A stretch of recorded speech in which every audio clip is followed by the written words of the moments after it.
And we are live. I am looking for a tab with the Gareth Pursehouse case because they are supposed to have it, possibly. Let's see if they actually put it up because it seems like they rarely do have that going. And of course, they have not yet. They generally put them up at 9, but of course they haven't. So we will just chat. Of course they haven't, Sal. It's like I'm on time, I rush to do things, get all Twitter-pated. Even Fry is like, "Ma'am, he was all Twitter-pated and confused, and you've got all the things going, and now you're being all confused."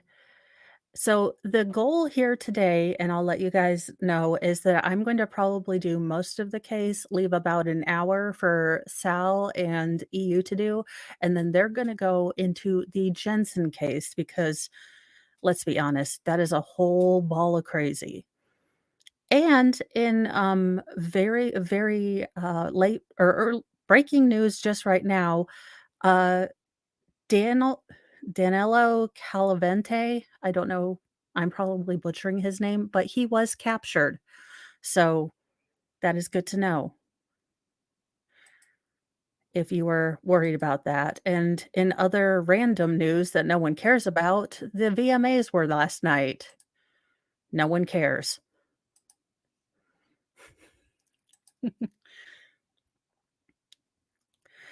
Yeah. Good morning, guys. We are just waiting for people to put up the feed. Generally, they have been putting it up around 9-ish, but it seems like they are delayed as per usual. Maybe they are on, California time still, so it seems like when I anticipate them being early, they are late, and when I anticipate them being, late, they are early because of course they are. That is just how we work. But we can always find some interesting news, right now because I have all the weird news things. Yeah, the VMA happened. I don't know any of the artists other than Taylor Swift. Yeah. Oh, and, if anyone cares to know because middle daughter did go on a not date, The Meg 2 is apparently not a very good movie. Now, I believe personally if it has Jason Statham in it and preferably without a shirt, that's all really the movie needs, but my daughter being only about 15, I could see how she would not really care that being a plot point.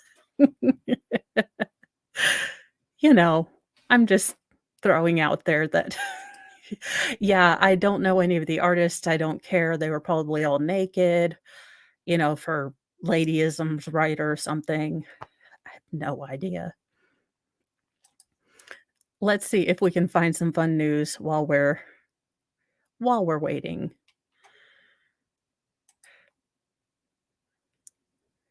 I I don't know. I troll the news sites now for oh, for the love of yeah, I don't know. I stopped watching the VMAs when Taylor Swift, kept giving dagger eyes to what's that kid's name? Joe Jonas when he still had the really curly hair, uh, because they had just broken up. I think that was her first breakup song. I mean, honestly, who the hell is gonna date Taylor Swift anymore after you should just anticipate that you are gonna be in a song. Oh, well, let's pull this up. Breaking late, of course, very super serial news. Apparently, Megan Thee Stallion and Justin Timberlake were not fighting in that viral VMAs video. She was just excited to be there.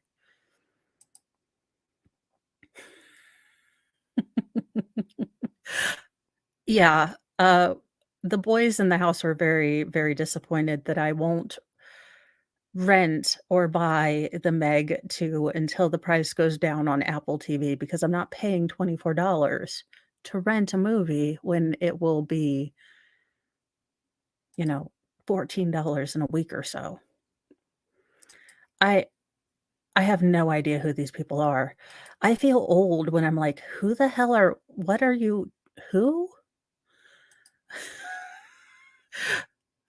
I stopped watching the VMAs when, this particular gentleman right here, went in the full denim outfit, the full Canadian tuxedo with Britney Spears in the also matching denim, but let's make sure.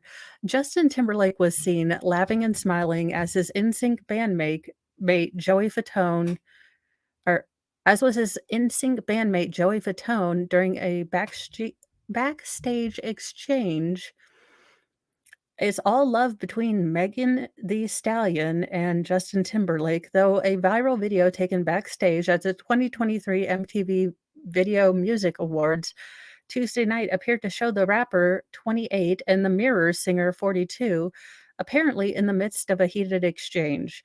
Their brief chat was anything but angry. Well, there you go. It's it's beautiful. Peace in the Middle East and Megan Thee Stallion and, Justin Timberlake are not beefing. I have no idea who these people I I mean, the only thing I know about Megan Thee Stallion is that I think she got shot, possibly, and wasn't she part of WAP? I don't know these people. I Oh, well, that's good. I Sports ball, another thing I don't know about.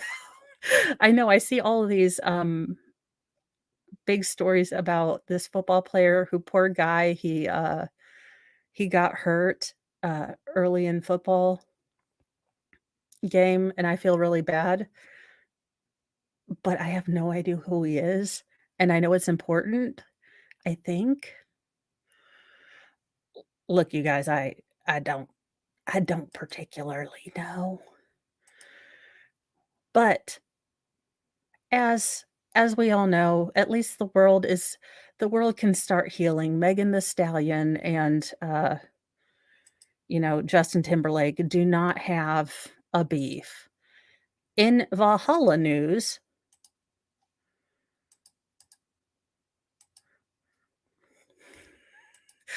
uh, I don't think I would hope she doesn't seem to be up on pharmacology, so it could be that no one's told her that stallions generally look, I'm not a biologist, so I didn't wanna assume her gender. Yeah, that's they keep putting up, little segments, but I don't wanna do the I wanna wait for the full feed because I don't wanna do little segments, so we'll just continue mornings with Mo for right now. I can find the f that's the fun thing about the 24-hour news segment. In Valhalla news, where he is, I don't know. Texas deputies round up a pair of pint-sized loose goats. Valhalla, where are you? On September 12th, a pair of Texas deputies responded to an unusual loose animal report and end up rounding up a pair of small goats. Harris County Precinct Constable Mark Herman wrote in a Facebook post that a pair of deputies responded to goats wandering loose in an Aldine Westfield and Wood River area. You know,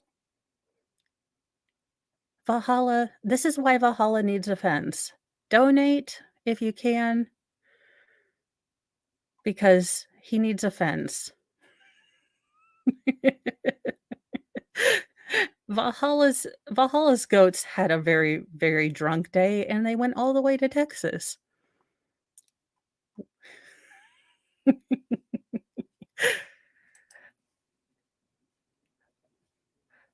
I love news. I'm the newsiest news person ever. I have in other news, and I don't know who saw this, and look, I'm not a conspiracology person, but and normally I don't delve into this stuff, but I am nearly 40 years old, and nasal decongestants have always worked for me. So I don't know about y'all, but I am going to go get me some Sudafed before they pull it all out of the shelves before cold and flu season, because it's always worked for me. But that's right. As Ghostery Anonymous says, please go visit Valhalla Awaits. He has goats, they are fun, and he needs to have a fence. Oh, he is. Well, that's cool.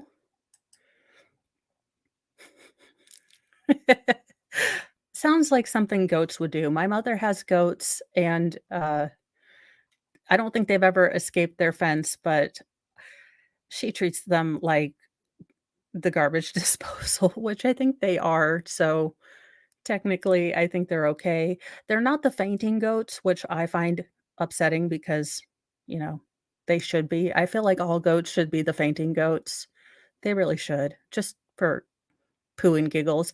But as it's the biggest story right now, let's go to the uh, escaped fugitive Danilo Calvente caught after 2-week manhunt. Convicted killer and escaped convict Danilo Calvente was nabbed by authorities Wednesday after evading search teams for 2 weeks by breaking into suburban homes for food and hiding out in the woods. Calavente, look, I'm butchering his name.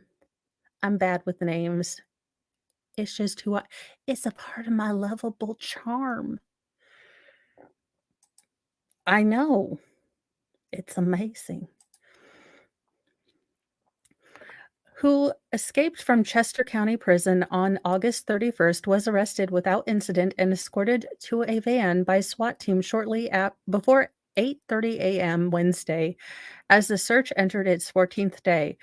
You mean we don't get Dog the Bounty Hunter? You know, I am being very, very disappointed. I was hoping for a sleeveless Dog the Bounty Hunter, full REO Speedwagon, van with airbrushed Valkyrie on a dragon, you know, smoke machine, pack of Pall Malls, talking about Jesus, full mullet blowing in the wind. Why is it that I never get what I want? In the video, officers can be seen cutting off the double murderer's clothing, presumably for to search for hidden weapons. Investigators took pictures of his tattoos once his shirt was off to confirm his identity, news station KYWTV reported. Grainy footage of the fugitive showed him wearing what appears to be a gray Philadelphia Eagles sweatshirt. Fox 29 News Steve Keeley pointed out on X, formerly known. For the love of God, Elon, I know they are trying to look. When y'all see the Mo in the morning and uh human or bougie furry man who walks around dressed up as a collie or on all fours. The Post is trying to kill me. The Post, I could not get through the article. There is some gigantic poo lord on there. So it should be getting put on. Uh, it should be getting put on fairly soon. There has been a delay. Sal is looking for it. As soon as he finds it, we will be putting it on, Becca Lynn. I'm just trying to drag this out. Generally, it has been in the past as they've been putting this on, been being put on at 9, which is why I put this for 9. And we got KY from the news station, so KYWTV. Uh, One Blessed Anna. So, sorry, Becca Lynn, I was trying to time this that we wouldn't have any dead air or any kind of you know, kind of this, we would kind of jump in right to the trial, but I should definitely. Yeah, I don't get it. I mean, look, I'm not a medicalologist. I'm just a mom of 6, and Sudafed and all that other stuff, the nasal decongestants have all worked for me. But like I said, I am not a doctorologist. I am pre-law, pre-real estate, kind of tired. So, and I have a potty mouth. Fair warning, the Mo in the morning has some cursey words. So, be warned. Oh no, that's not good. What is up with all these people escaping? There is no escape in prison.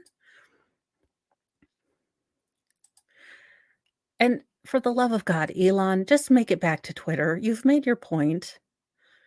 At the time of his arrest, he was still in possession of the .22 caliber rifle that he stole from a homeowner's garage Monday night, officials said. State police are set to hold a press conference at 9:30 a.m. If we're still waiting, I might do the press conference.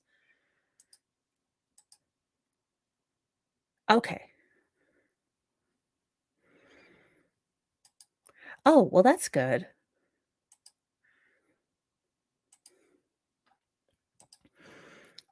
He was captured shortly after police established a new search perimeter around South Coventry Township, where he was spotted Monday night, said CNN, which first reported the news of the escapee's arrest.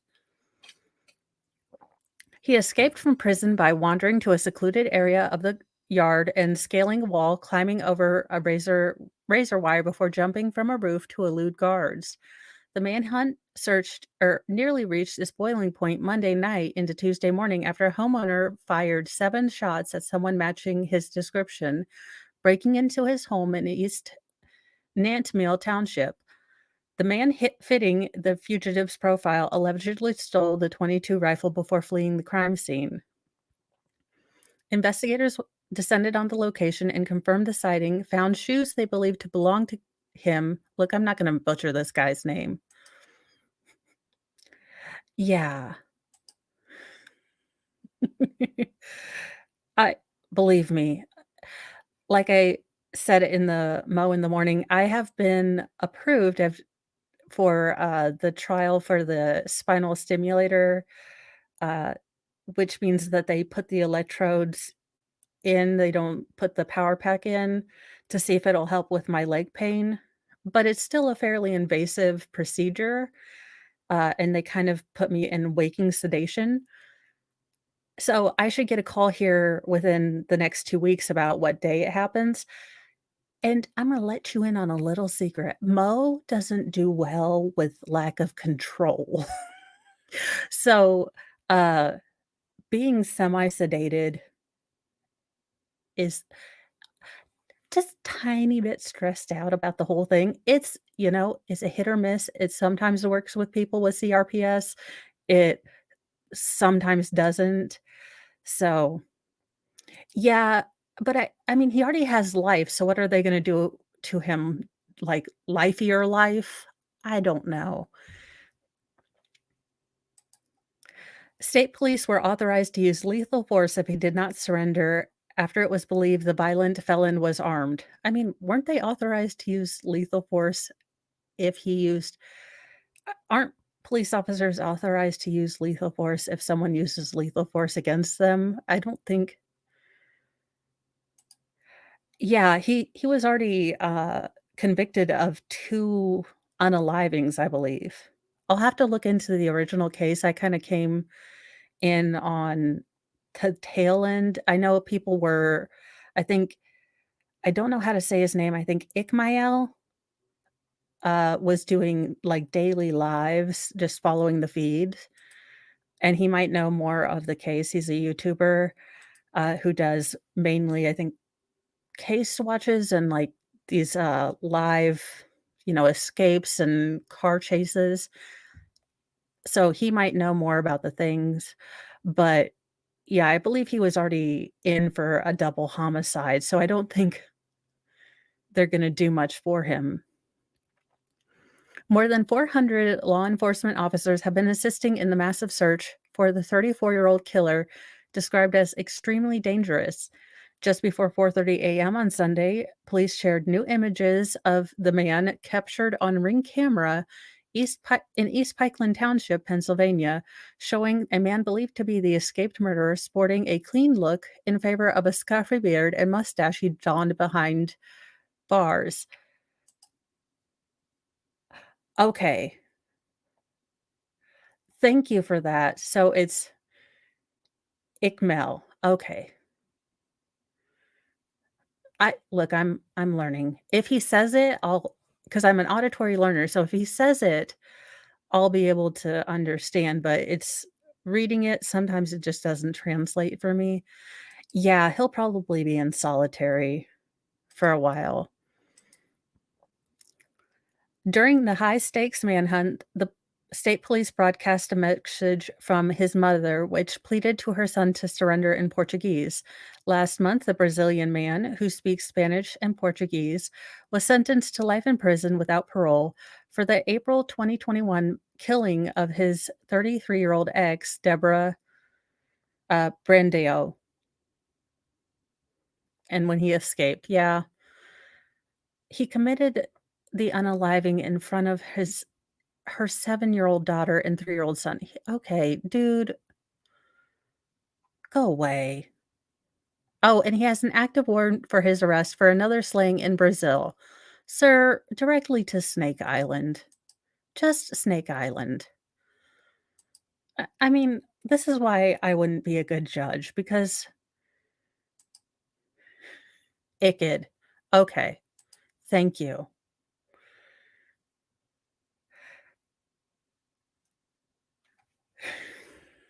Snake Island as per usual.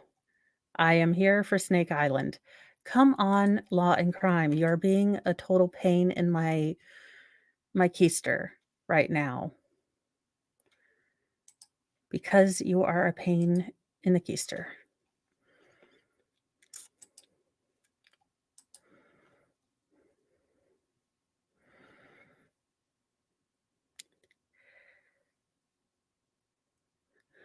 Okay.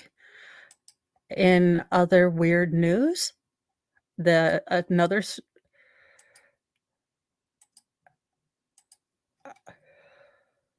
okay, in a I think, Sal, I think we've found another case to follow. Uh, seems like it will have all the things that we need and possibly more. So we definitely need to follow this.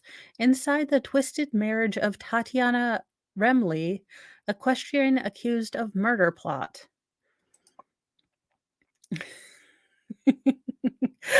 Well, that's good. I'm glad you found me. I welcome everyone.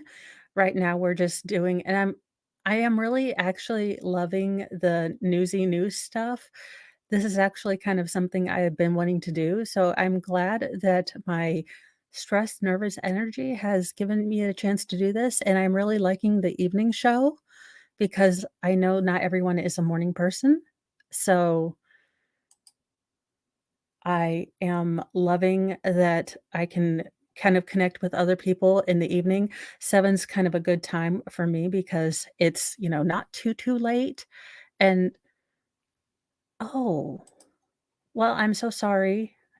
She Yeah, I really hope that she gets the justice. I don't see how the defense is gonna play any of this. I don't understand how he they're going to play the "I was big sad," uh and she parkoured her way. The defense is legitimately ridiculous to me. It is the, Daryl Brooks, Sarah Boone. If you go to I about lost my ever-living mind. Uh, if you go to the defense opening, I think I may have, said some cursey words at that point. but I think I lost my ever living mind at the defense opening. Yeah, she fell off the balcony because she used to dance, and she did a parkour move. It just for the love of all that is holy. Of course. Of course he was. Let's see, Tatiana Remley, a splashy blonde who would not have looked out of place on The Real Lives of Orange County, walked into the Solana Beach, California Starbucks and turned heads. Among the well-dressed clientele, the 5'11", 125-pound 40 hey, those are my well, one of those stats is the stats I lie about on my driver's license.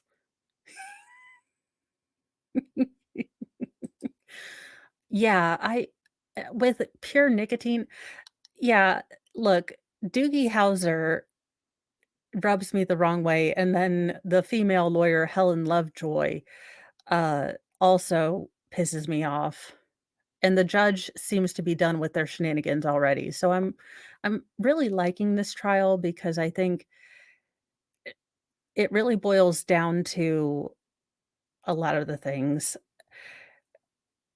He it seems like an open and shut case. He was the worst robber ever. He legitimately stared at the Ring camera and bloodied himself with all the DNA going in, and that roommate, I'm sorry, but he is such a if all of the chat and myself here, I'm gonna invigorate myself. If all of the chat and myself, uh, including those of us who a lot of myself and people in the chat have, various physical ailments, but if all of the chat and myself would be the ones to run up that door if we heard, you know, a roommate in distress and heard something happening, for this man to run around and cry and not do anything, that was probably the most offensive part of this whole thing to us. And I look, it's everyone's a different person, but that was probably the hardest part for me to watch. Yeah, I think that's a good question because we were kind of confused because the way it's being presented, it seemed like there was kind of they had a relationship. There were the incidents that required the, protection orders. He broke in, and then it was kind of a lull, and then everything kinda kicked off with the, seeing him again at the awards ceremony. And yeah. And what really ticks me off is and again, I know that not everyone is from America. I know not everyone has this sort of pro Second Amendment kind of feeling, but take the gun out of it. Take the instrumentality of the gun out of it. Say she wanted to get a baseball bat or a knife or something to protect herself. The fact that she had to go to a sheriff who could blanket just deny her regardless for a, self-protection item and that she would have to take classes and prove herself proficient, which is good. Don't get me wrong, to be a responsible weapon firearms owner, you should have, range training, you should be proficient. I'm not against any of that, but the fact that a woman who had documented history of a person yeah, it was all a cluster F. It just what really ticks me off is that, again, we've created a legal culture where a woman who obviously needed protection could not get it and had to justify herself to a government who could blanket reject her for, just political reasons. Eh Yeah, I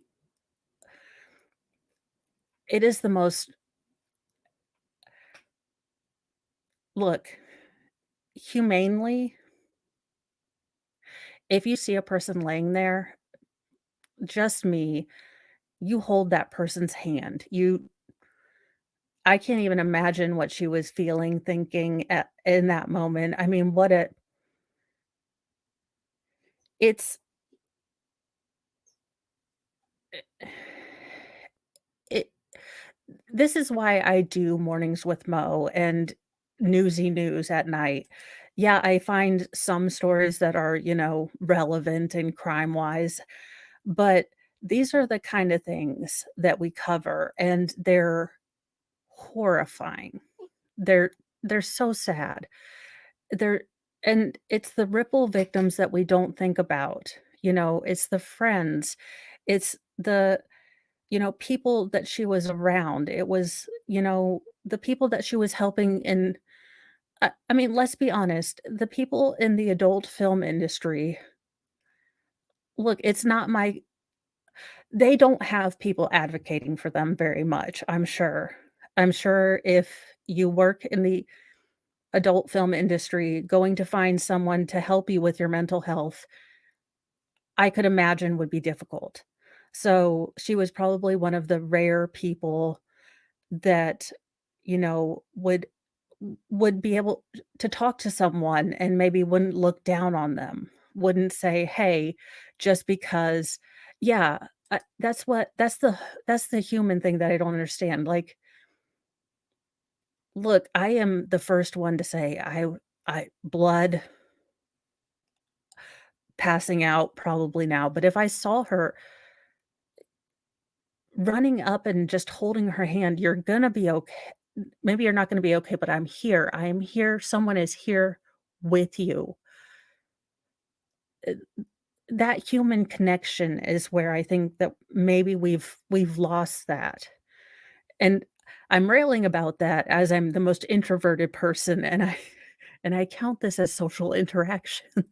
So, really, I'm not the one to be talking about this.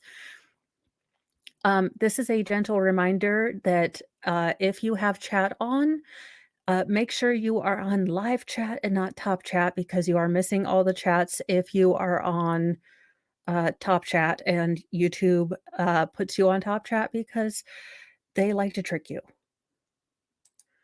Yeah, yeah, and that's the thing, I think the police get desensitized, um, and I wouldn't wanna be a police officer. I couldn't. I don't have the temperament for it. I don't like conflict. I, honest to God, would not wanna do it. And I think that a lot of people that would wanna do it with a good heart have been discouraged from doing it with the sort of I'm gonna go ahead and say political climate right now. So, we're not getting the best people in policing anymore, and I've really worried about that. Sal, have you seen if they put the, full thing up yet? I keep checking, and they are being pains in our butt. Now, I do have something that we can watch. It is The Brother, so I'll pull this up. The Brother, did an interview with, uh, Law& and Crime,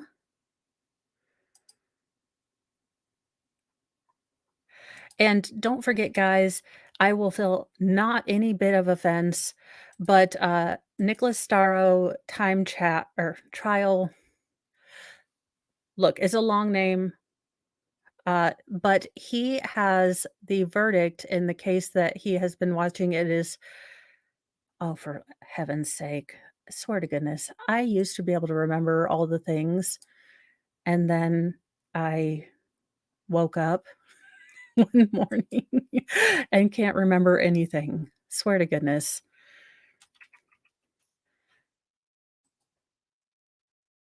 Okay, so the verdict in the Henry Dinkins case, they will have it, and it is coming up at 10.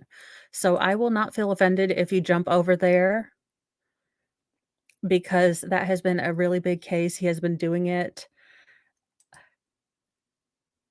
I saw that he sent a note to the judge. I figured Nicholas would talk about it. We can do the defense again. You know what? You're right. The defense got me, and I have the board of truth now, so we can definitely do that. Let me get and I will say that the state put on a very good opening. I really liked the graphics because, like I said, I am not a good, spatial awareness, really figuring out how the house was put together would have been very, confusing to me because I don't have that sort of, it doesn't make sense to me. Mr. Mo has to draw me pictures all the time. It is just how how my, brain perceives things. I don't perceive things, if you will. Oh, for h no. Computer, stop being a pain.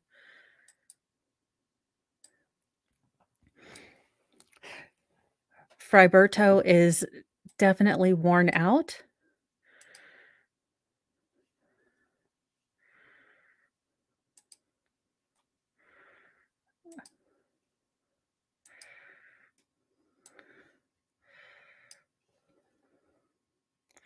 Same.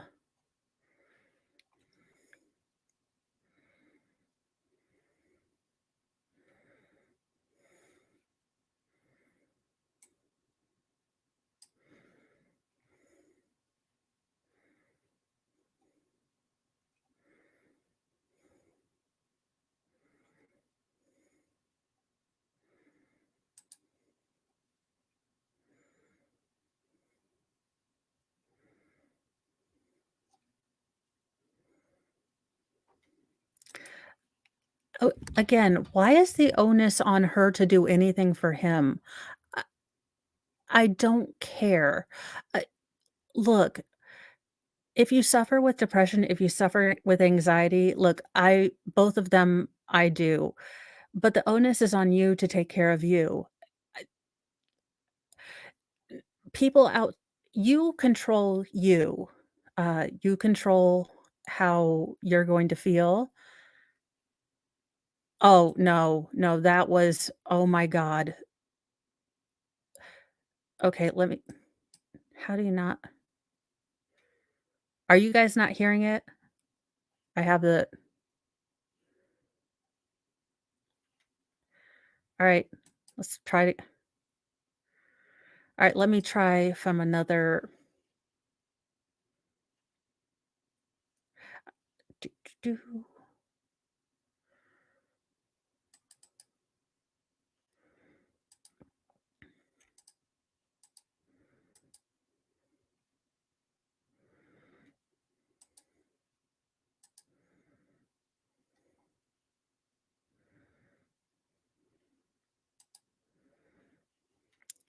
Alright, we'll try it from this one.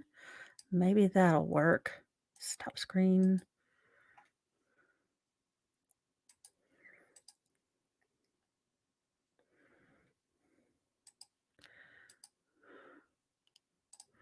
Stop.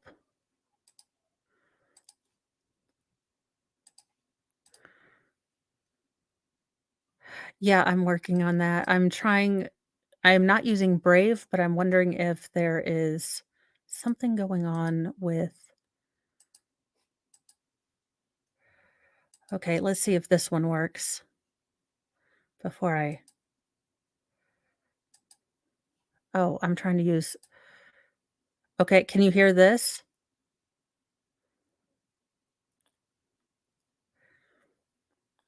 Is this is the sound working on this?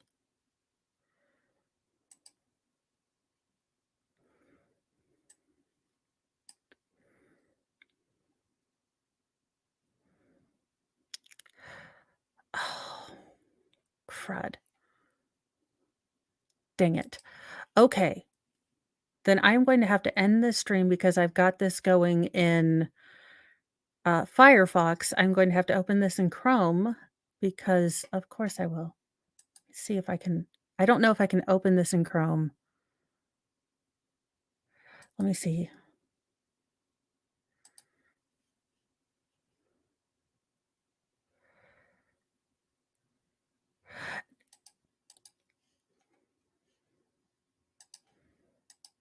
Why are you being a pain in my actual butt today? Swear to goodness. Well, it's not I have no idea what I'm doing because I'm hearing it, the present screen.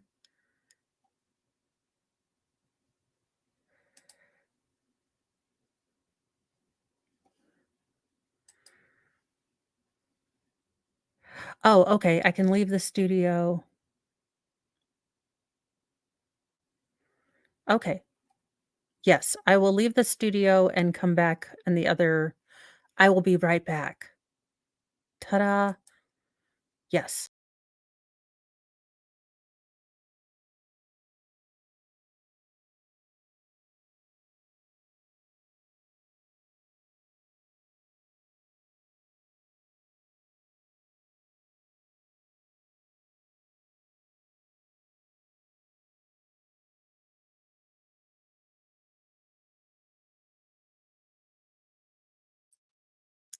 I am a genius in my own mind. Thanks, Sal. No, yeah, the closed captions are always, the best thing ever. And his dad, yeah, his dad was a stalker too. Are we shocked? Let's see if this works now. Okay, before we start this rigmarole all again, can you hear this? Sal is my seeing eye. Can you guys hear this?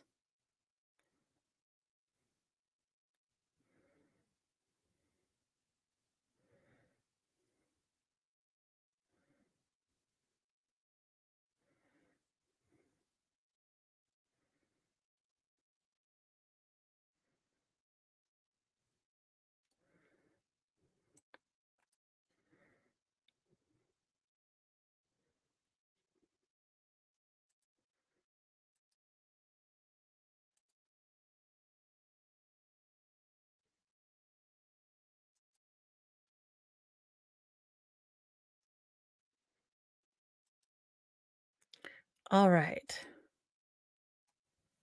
I am not sure what is going on then. Let me see here.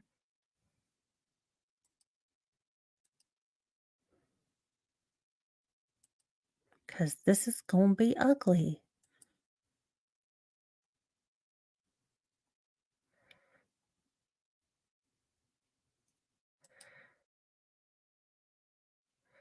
Alright, let's see if this'll work.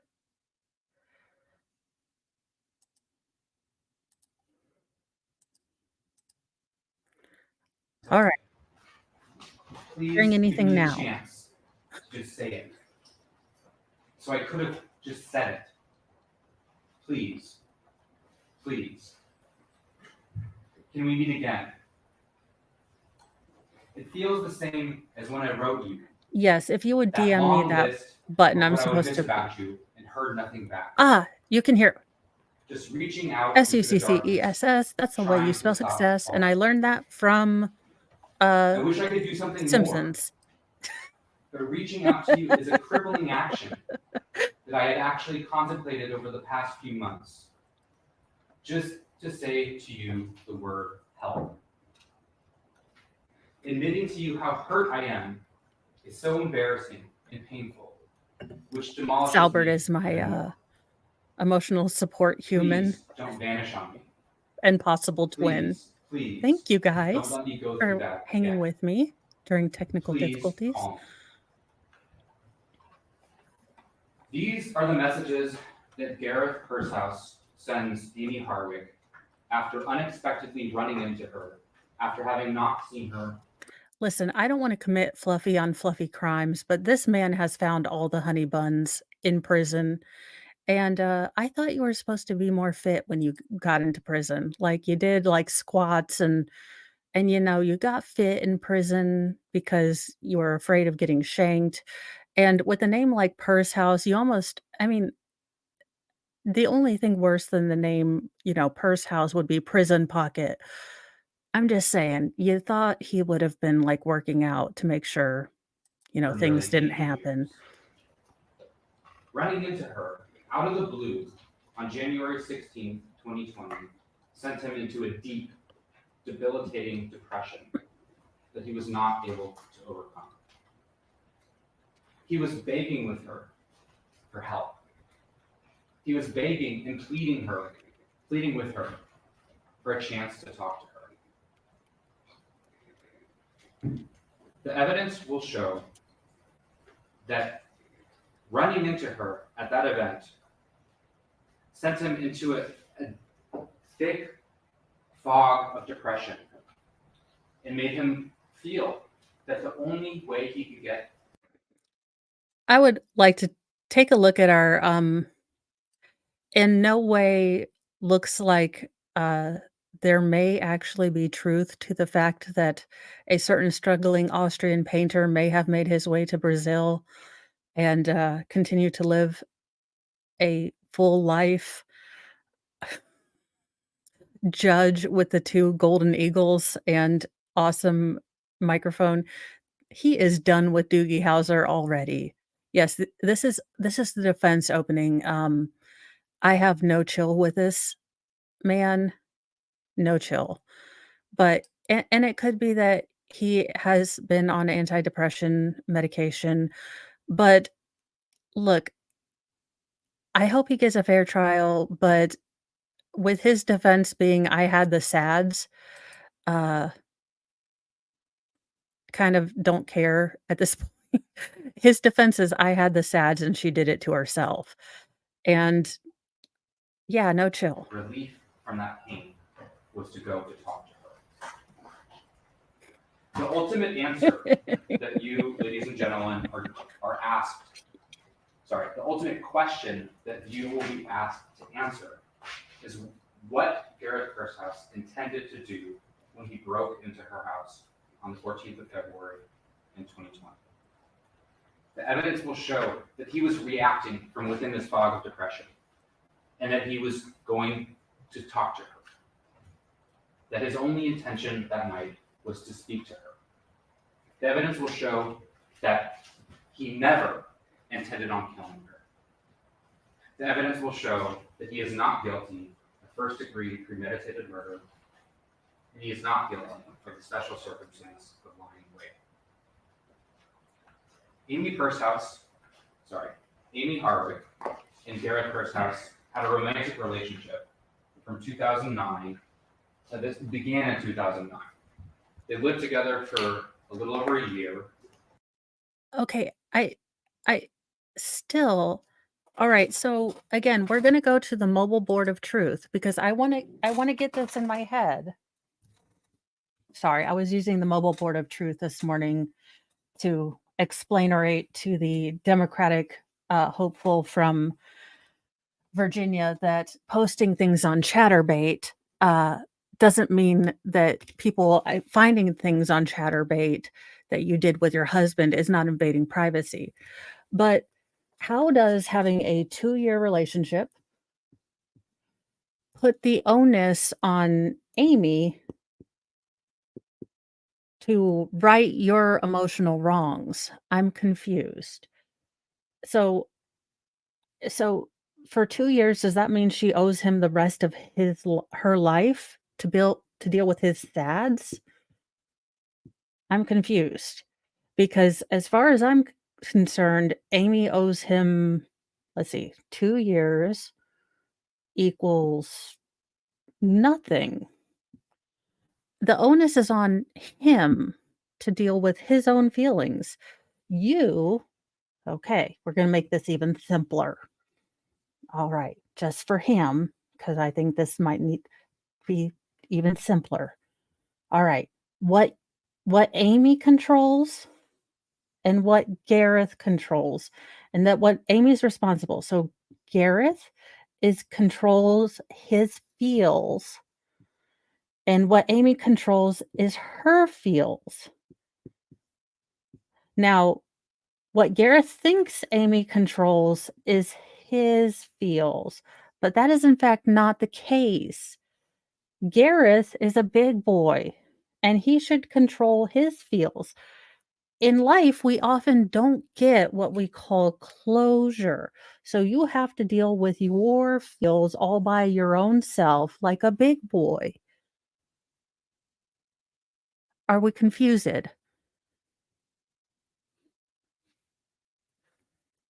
This has been the Mobile Board of Truth.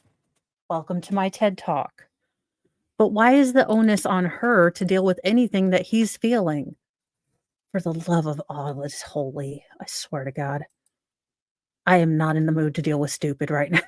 until sometime in 2011. When they split up, Gareth Pursehouse was never the same. Losing Amy Harwick sent him into a debilitating, crushing depression. It made it hard for him to function. He even lost a job that he had at the time because of that. He had 8 freaking years to deal with his depression. Look, as the person who has avoided dealing with the loss of her first husband for 15 years, I have had the ability to go to a therapist for 15 years. I have simply avoided it. But I take onus of that fact, my own self. I have never, gone to someone and said, "Hey, it's your fault that I refuse to deal with things." And I use dark humor and sometimes adult beverages and talking smack on the internet to deal with things. But I've never put the onus on someone else and said, "Hey, because of you, I haven't dealt with this because I'm a big girl."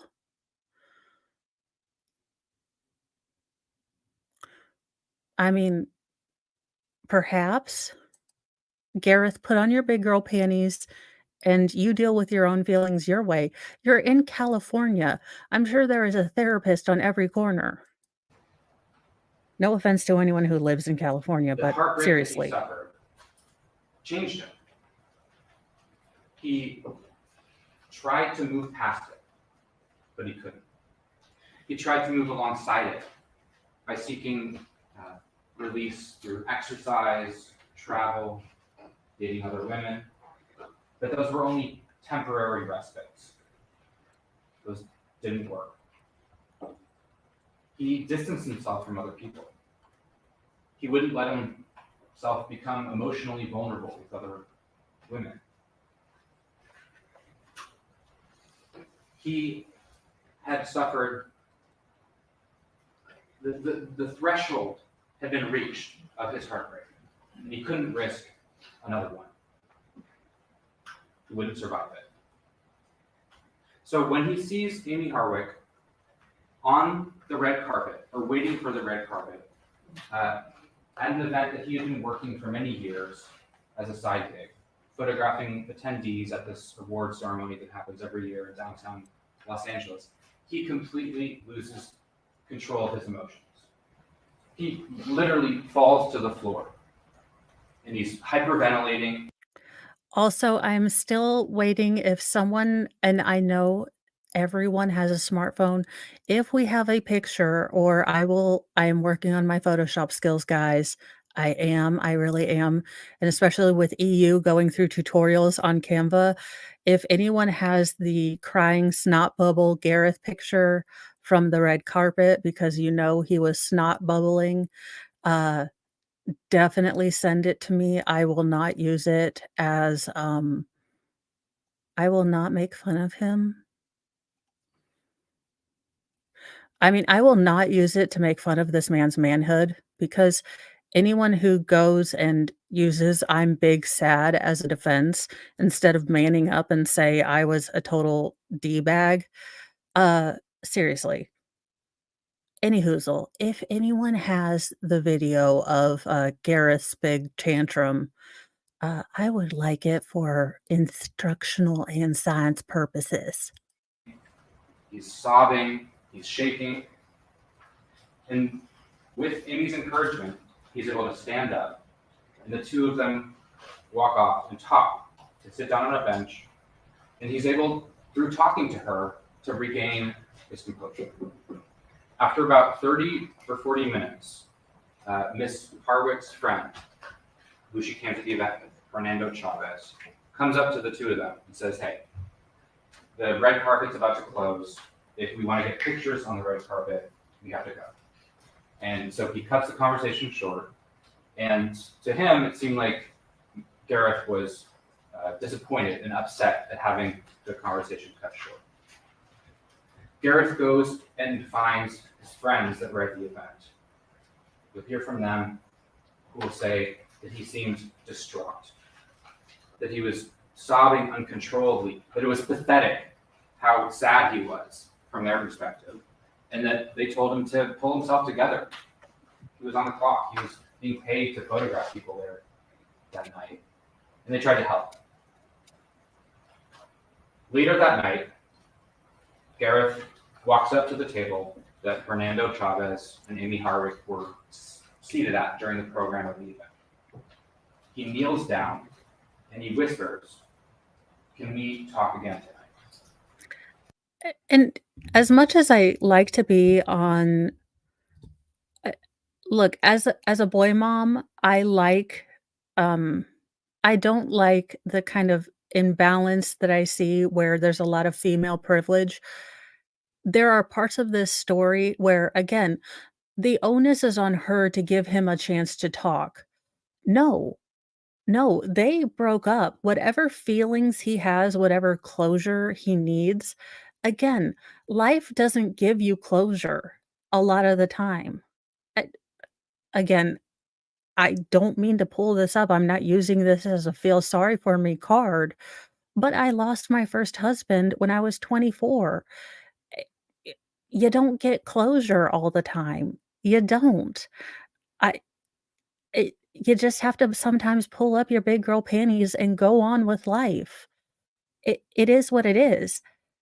Eh, this dude, was on a job and he starts snot bubbling and crying, and then she has to, have a basic therapy session with him to get him going. I mean, why is the onus on her? Why is it she's required to get him stable? It and I get that point of view, and he preyed upon the fact that she is a therapist, and I think he knew that she was going to de-escalate the situation. I think people like this are very aware of women and, in general, females.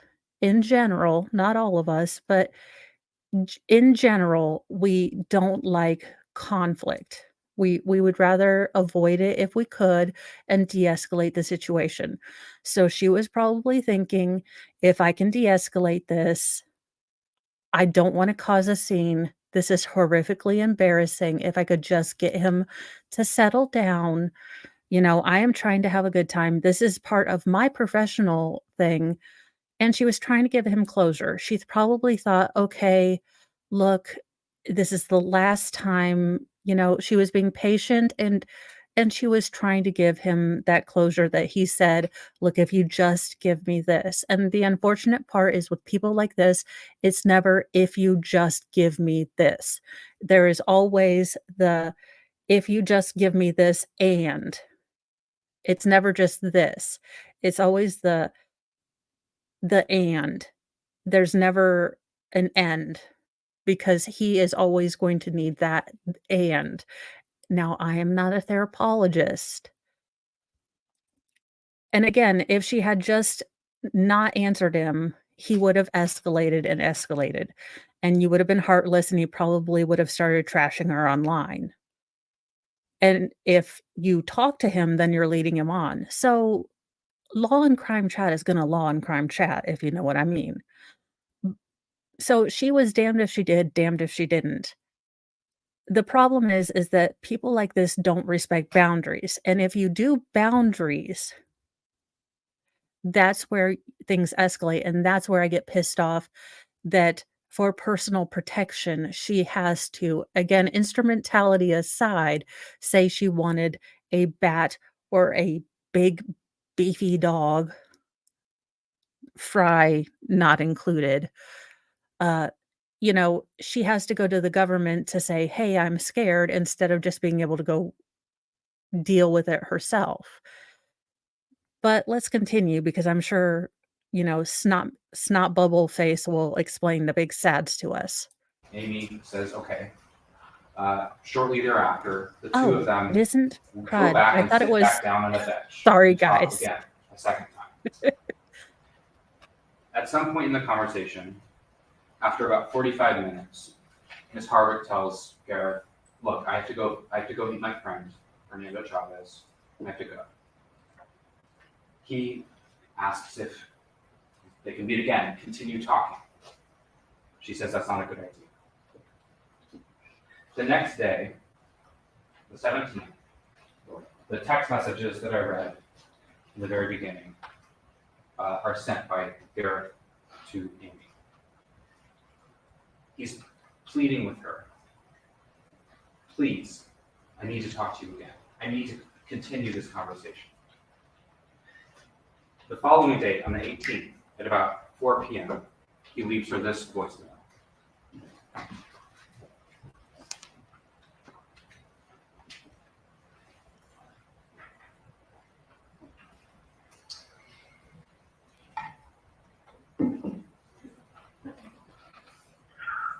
I have so much I need to say. Please give me a chance to just say it so I can accept it. Please. Please.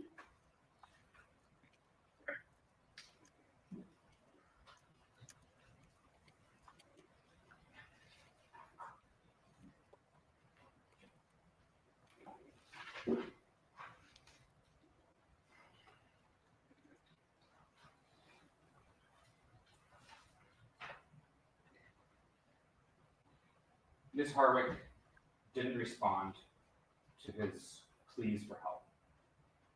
She blocked his number. At this point, I would like to remind everyone that there are hotlines, there are hospitals. If you are feeling very unalive, if you are having ideations, if you are having any sort of, you can put yourself on hold. So if you really have, please to, if he was really in this fog of deep, deep, very, very sad, big sadness, uh, he could have gone to any number of places to get help. Dr. Amy Harwick was not the only person he could have gone to. She was not the sole proprietor of mental health in California. Uh, so Doogie Howser over here, uh, is painting,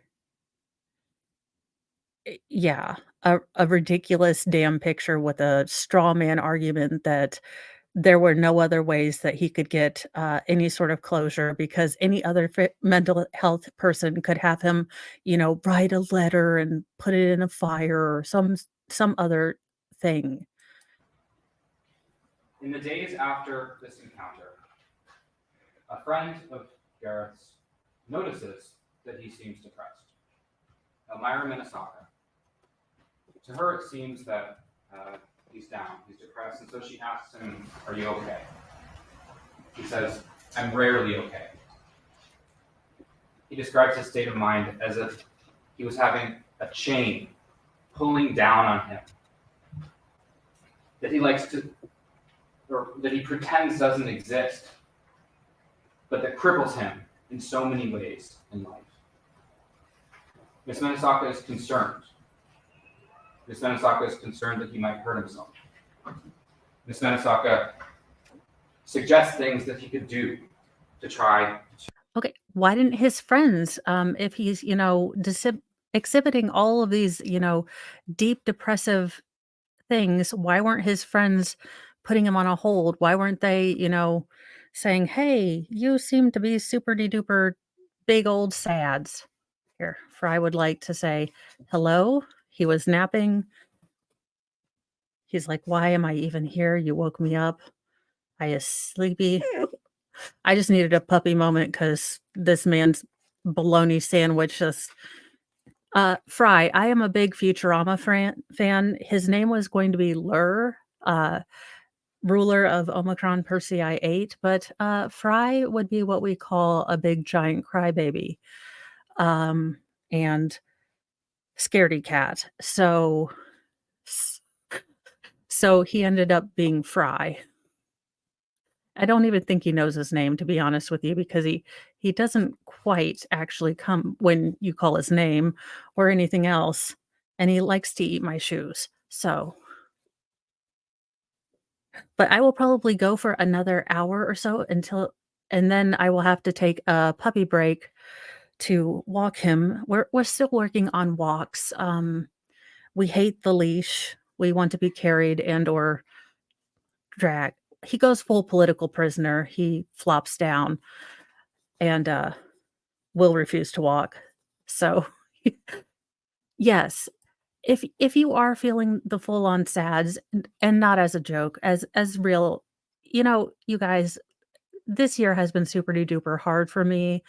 I turned the corner about March when I started streaming, and you guys are awesome. This community has been great. Finding this stream and this community is awesome. But if you're having a hard time, find resources, find help, reach out and get in touch with people that you know, get help. I am making fun of him because this is total BS as far as him using it as an excuse, but mental health is a real thing. I will I will try to do as much as I can, but it's just, sir, you are sir,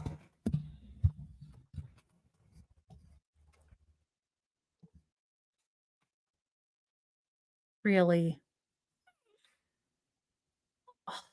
You are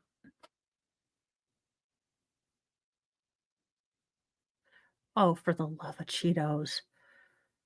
He acts like he isn't a demon from 9 PM to 1 AM.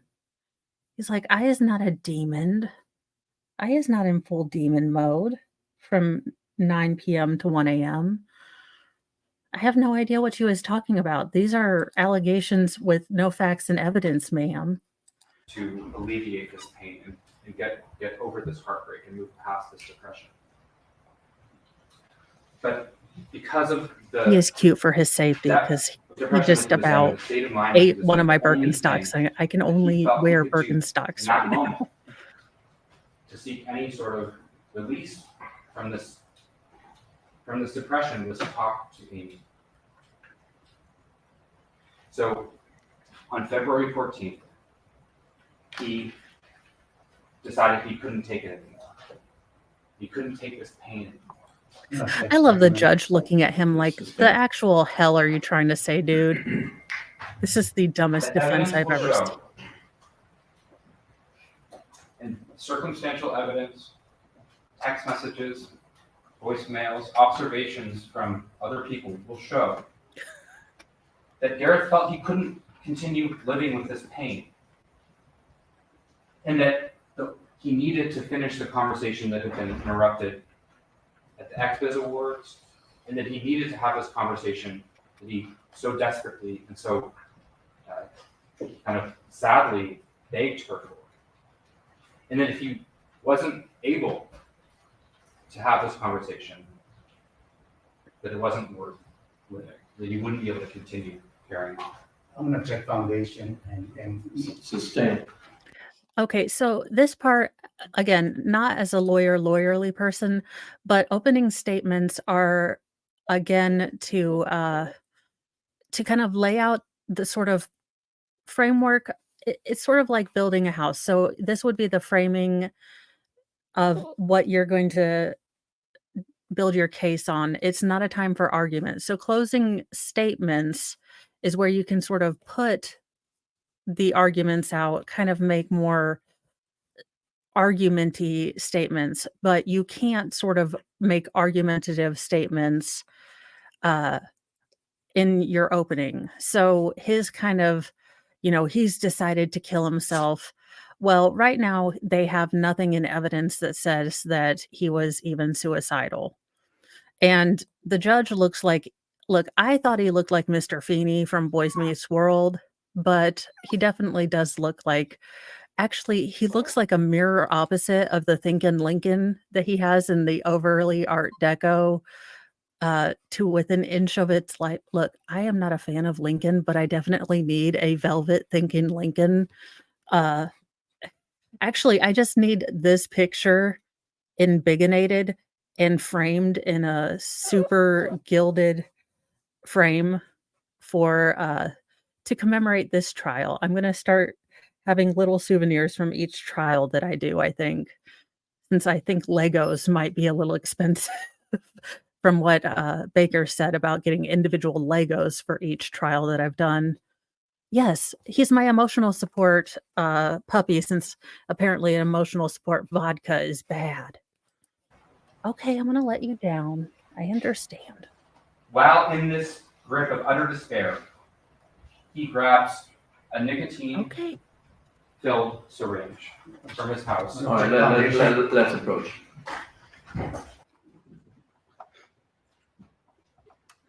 As Mr. Abbott said in his opening argument, there is evidence that Mr. Pursehouse possessed a syringe, brought it from his house, and brought it to Ms. Hartwick's house. We will hear testimony from the officers who searched the house, but they found it on the balcony. And they found it still with the tap on. His watch does match his mic. Oh my gosh, usually I'm ADHD enough to notice that. And still with liquid inside. One reason, this is a piece of circumstantial evidence that you will hear a lot about later on in this trial, that now is not the time to get into. But this is a piece of circumstantial evidence. One reasonable inference of him bringing the syringe to her house and inside of the house is that he intended to kill her. Another reasonable inference is that he brought it intending to kill himself. The circumstantial evidence, the messages he sent, the voicemail he left, officer. X to doubt. Look, I mean, that face says it all. That dude's like, yeah, he intended to unalive himself like I intend to skip carb day. I mean, no. I not a chance in Hades did this man. Look, if you're going to intend to unalive yourself, you don't do the worst stealth. Uh, look, Archer from freaking Archer at least had a tactical turtleneck. This man wore gloves. He looked dead ass at 2 daggone Ring doorbells, put his hand up in front of one, then looked at it as he was leaving, broke the door breaking in, got damned DNA in there. And then, if you are going to unalive yourself, you're not gonna do it. If he was gonna punish her, he would do it in a way that made her look terrible. He'd leave a note or do a big exposé like, "This is why I did this, and she's the reason," and, all that.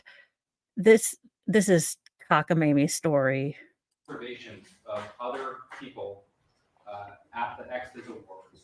The observations of Also, sir, YouTube is a thing.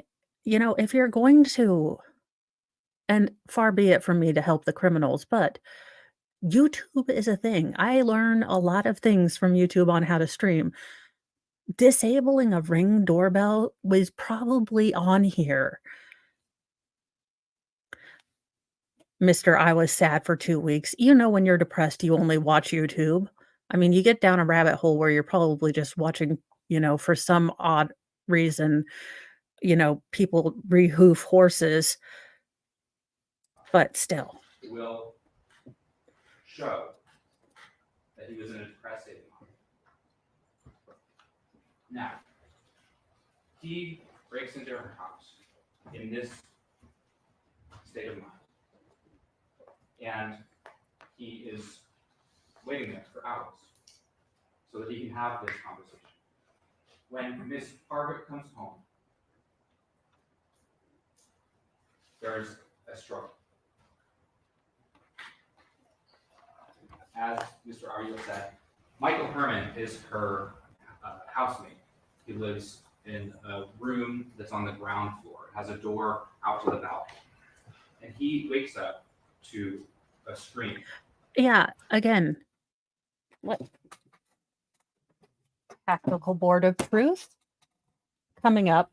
Now, maybe it's just me, and I'm not a fancy dancy lawyer person, but generally when I talk to people, here's me. I have a generally large head. Here's the other person. There we are. We're just talking, chat. What I don't do is,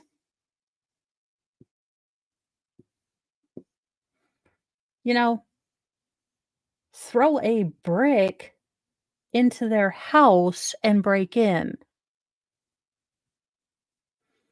I generally don't lay in wait inside someone's house uninvited to talk because I know that they don't want to talk to me. And generally my talks don't involve a struggle unless it's with my youngest, most feral, and he has to do a timeout and or take medicine or floss.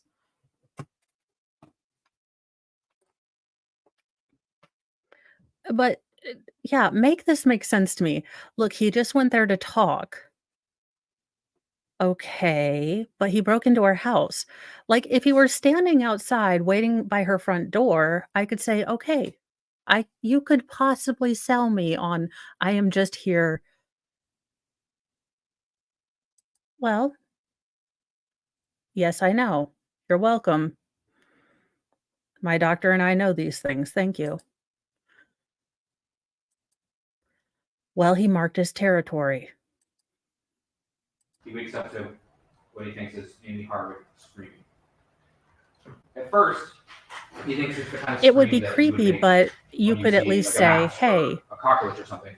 But then he realizes, no, she's continuing to scream. So he gets out of bed and he walks over or goes over to the foot of the stairs and he shouts up once, "Amy!"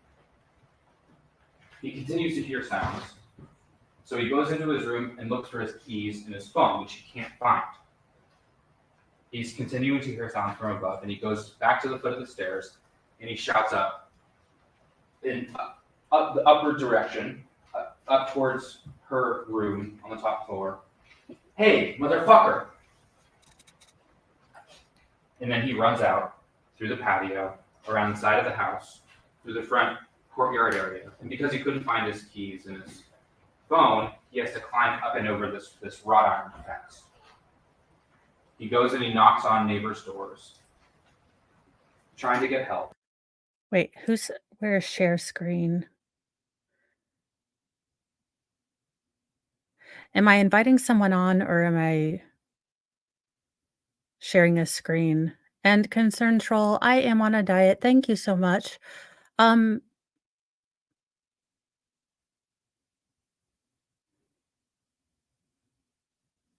Oh, we can't see that. Sorry. Sorry, my bad, guys. You're welcome. Thanks, guys. Good to know.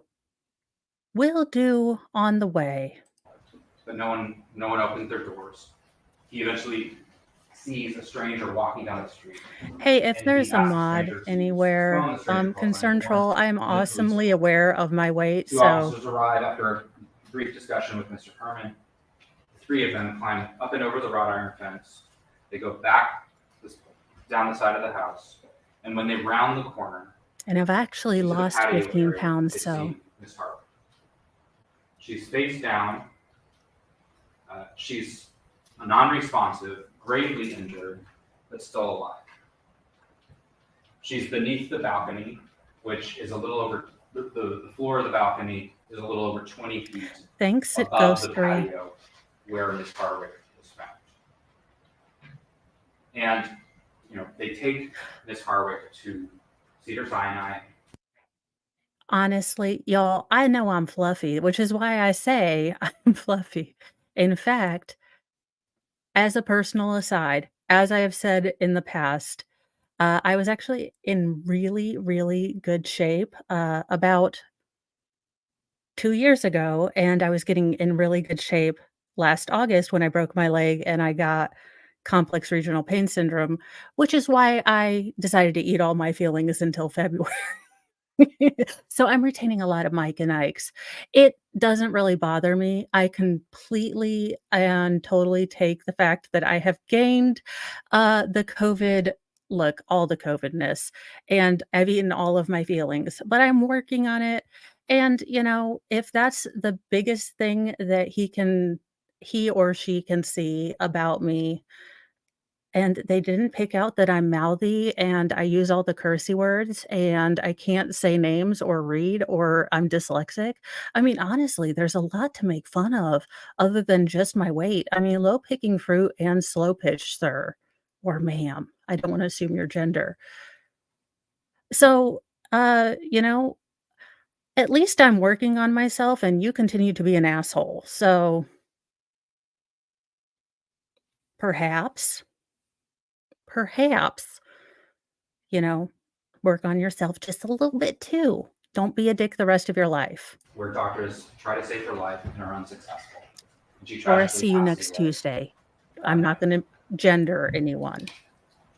You're going to hear from Dr. Scott Luzzi, who performed the autopsy. And he's going to testify that he formed an opinion as to the cause of death.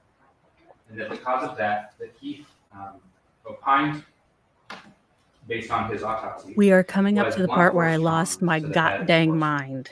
I went full Then he also Hank found Hill. evidence of manual strangulation. And he also found evidence of an altercation with injuries consistent with defensive and assaultive wounds. I know. Make fun of You're me also for going to being, hear like, from possibly on the spectrum. forensic scientist Bob Mallett. Or He having is 6 children a and not even being Mormon or accident Catholic. reconstructionist. And he's going to testify that he performed a fall analysis, that he used what's called finite analysis to look at the possible ways in which Ms. Harwick could have arrived in the location that she was at. He's going to talk about the We have your back. investigation that he Way, did way at the back. scene. He's going to talk about all of the video, photographs, and documents that he reviewed of the police investigation. He's going to talk about how how one can use mathematical equations and scientific principles based on physics and biomechanics to look at the parameters of where someone came to rest and look at their center of mass and their location and orientation Peopling and is not a good relationships to idea. things that are in that space, such as, in this case, the balcony, the awning, the house, to identify the possible starting points that could have resulted in her place of rest. And you're going to hear from Mr. Mallett that he was able to exclude a number of scenarios, and he was able to identify a number of possible scenarios, 2 of which are likely. And you're going to hear from Mr. Mallett that one of those likely scenarios is that she was hanging from the outside of the balcony. Objection. No, but the court stated that it would allow the possible scenarios. Go ahead. Right.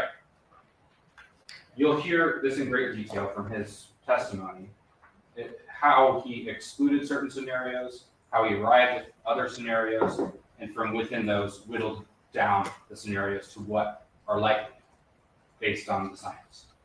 And one of them is that she was hanging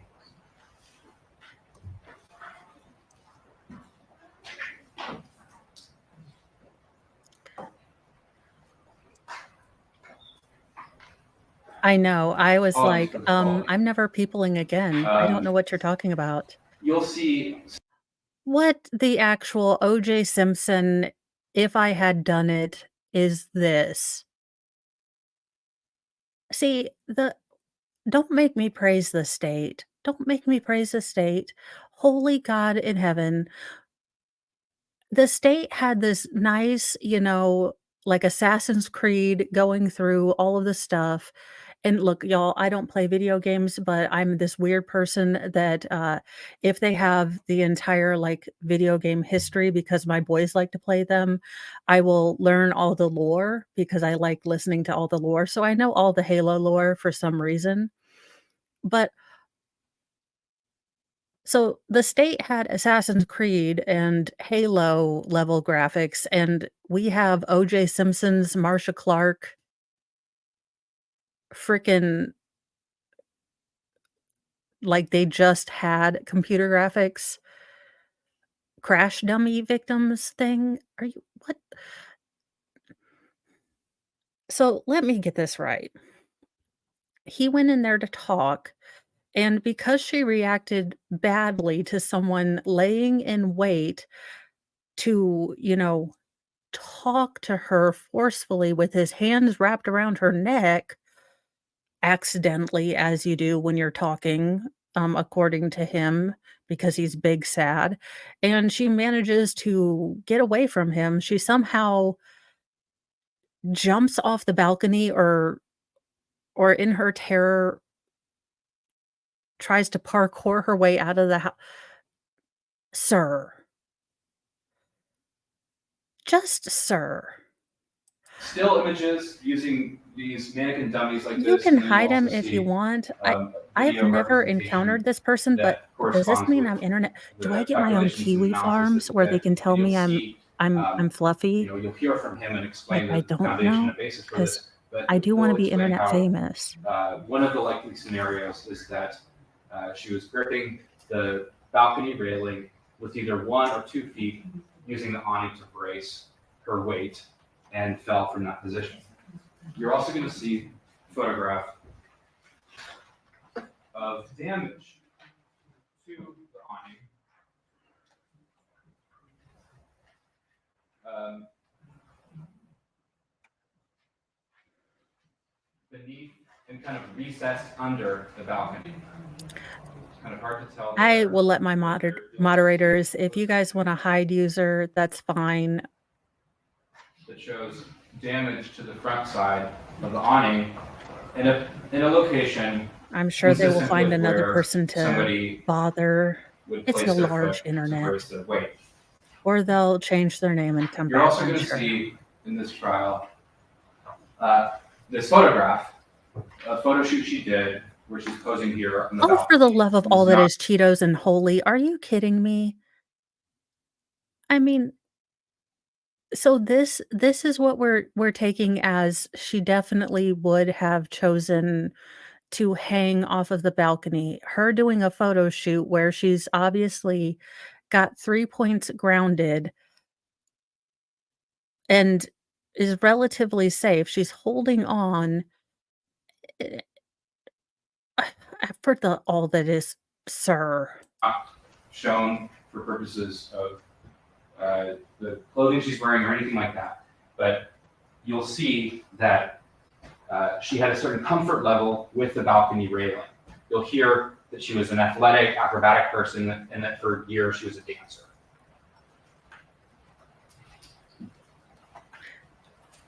I'm confused as to she was a dancer for a year, so therefore Assassin's Creed parkour expert. It make it make sense. Doogie Howser, you and Helen Lovejoy sat down and thought, "Hmm, this is gonna be a great idea. What do we have in this case? Our defense is gonna be he's got the big sads, and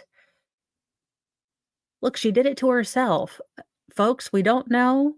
She done tried to dance and, things happen. It's a balcony. What can you do? Gravity.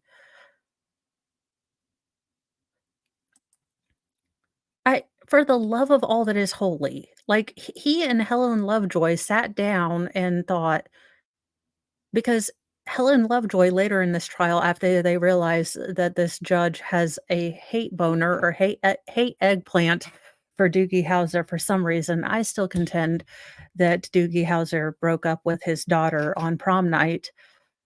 I don't know. I'm alleging this. I have no actual proof. But my headcanon is vast, and I make up personal stories about all these people. Uh, so when she got up and started questioning the roommate, she's like, "Well, but you guys did leave the gates open for Amazon packages," as if implying that leaving the gate open for Amazon packages sometimes meant that Gareth had, every right to, wander on in and invite himself into the house because they maybe were lax about security prior to realizing that he was a threat.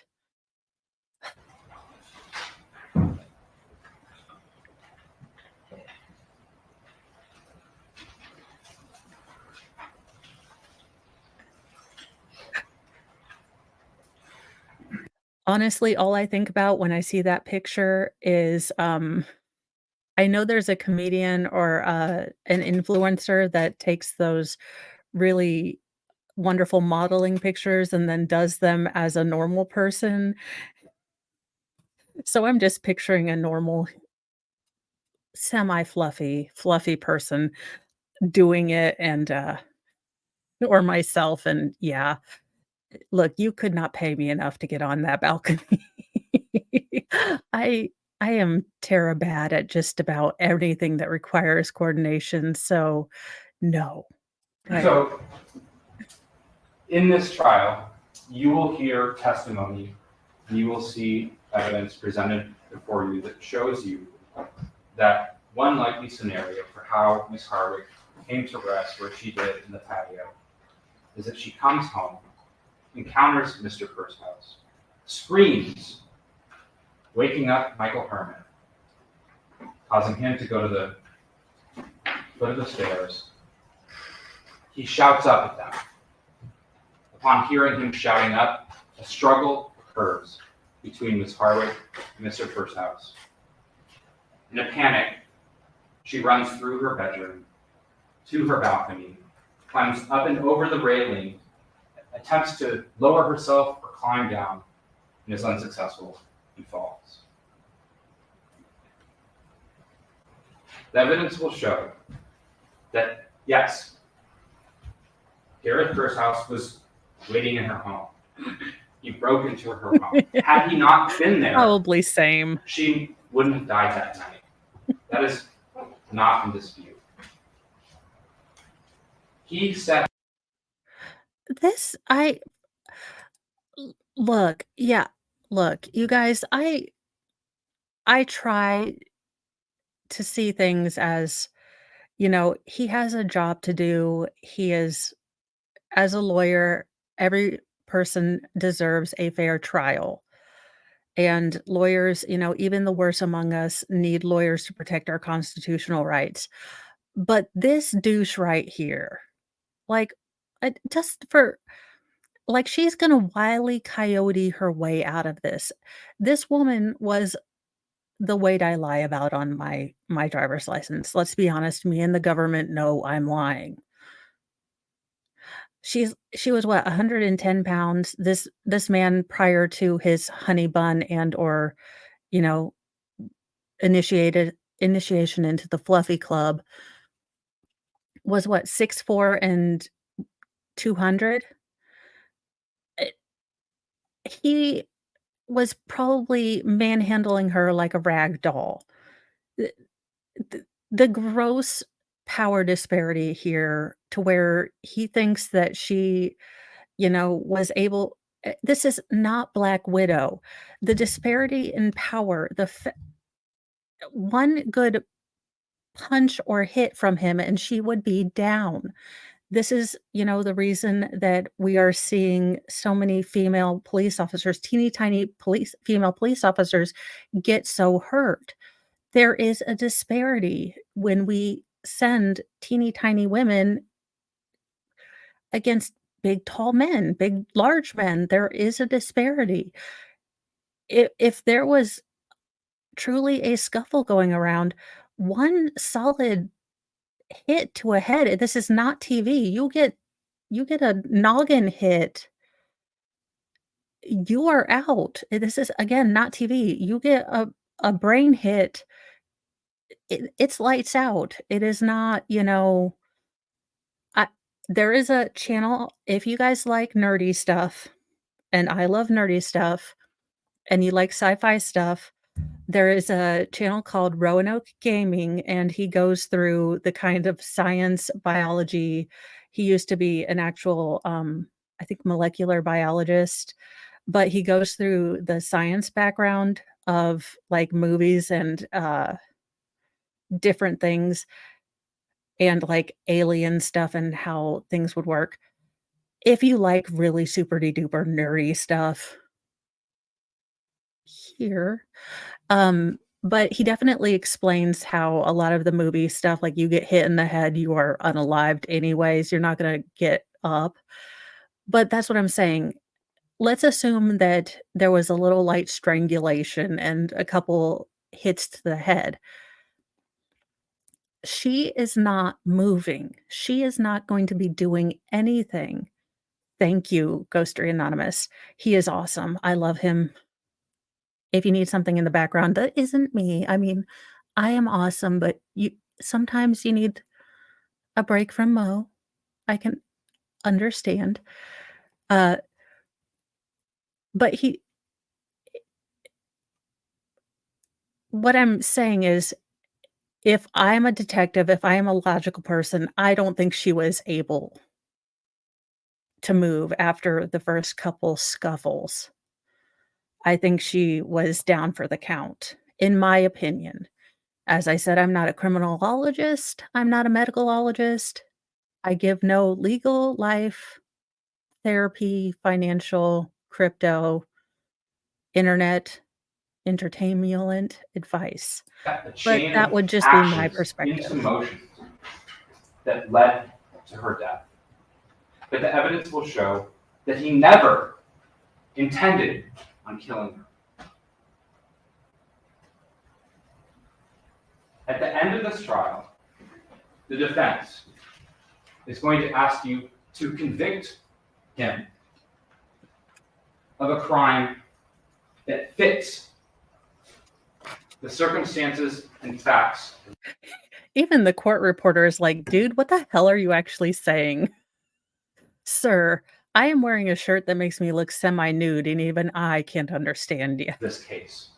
Has Court TV put it But up the yet? evidence will show that he is not guilty of first-degree premeditated murder, and that he is not guilty of the special circumstance of lying in wait. Thank you. All right, thank you, counsel. Of course Are not. you prepared to call your first witness, counsel? Yes. You may. We are all on California time. Of course we are.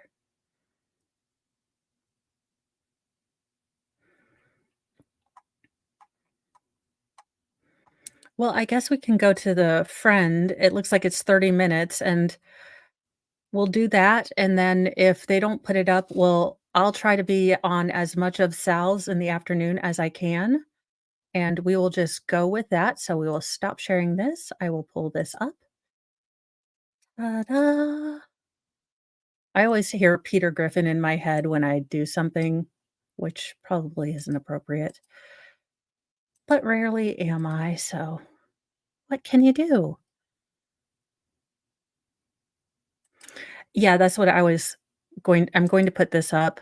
Uh, wow, I wonder if those are extensions or real. I always wanted my hair that long. Yeah, we'll watch this, and then I will probably be done. Yeah, that's fine. Yeah, never be afraid to, put you and EU's channels up, because what generally has been happening, for those of you who are new, is that I have been taking, kind of the morning shift. I do have 6 children, and I am in charge of, transportation for the youngest 2 since they are going to a private school now.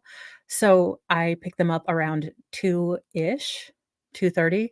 So then I have generally family stuff. Around 2 to 5 is generally my craziness. So around 7 is when I can kinda come back, and then, I do my new, nightly Newsy News stream for about an hour, but I'm trying to get back into streaming at night a couple nights a week. But I will be doing my nightly Newsy News show. But EU and Salvador have been taking, the later part of this trial to give me kind of a break and let me do all the family stuff, 'cause I gotta do the mom stuff too. Laundry is still a thing, unfortunately. Alright, so I believe this is a family therapist, let me or a therapist friend, but let me see if we can get her name. Truth and nothing but the truth to help you God? Yes, I do. Thank you. Is that a seat?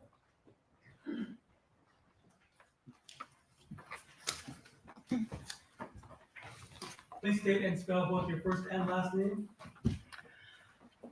My name is Sarah Rollins, spelled Sarahrollins. All right, if any of you have a problem hearing her, raise your hand. I just asked if you do have a problem. Can you just lean into the microphone when you speak, okay, if you have a soft voice? Is that better? Yes, that's better. Thank you, ma'am. Appreciate it. Yay, new May I borrow? subs. Yes, please. Hi, Ms. Rollins. Good morning. Do you know Amy Hardwick? I do. And how long have you known her? If she were alive now, it would be 13 years. Oh. And how did you two meet? We met working at an event. And as a doing what? We were serving ice cream sandwiches. Now, were you two close in your almost 10-year relationship, I would say? Yes. Did you celebrate special occasions together? Yes. Birthdays, things like that? Yes. Did you ever travel together? Yes. How often would you say you saw each other over the course of your friendship?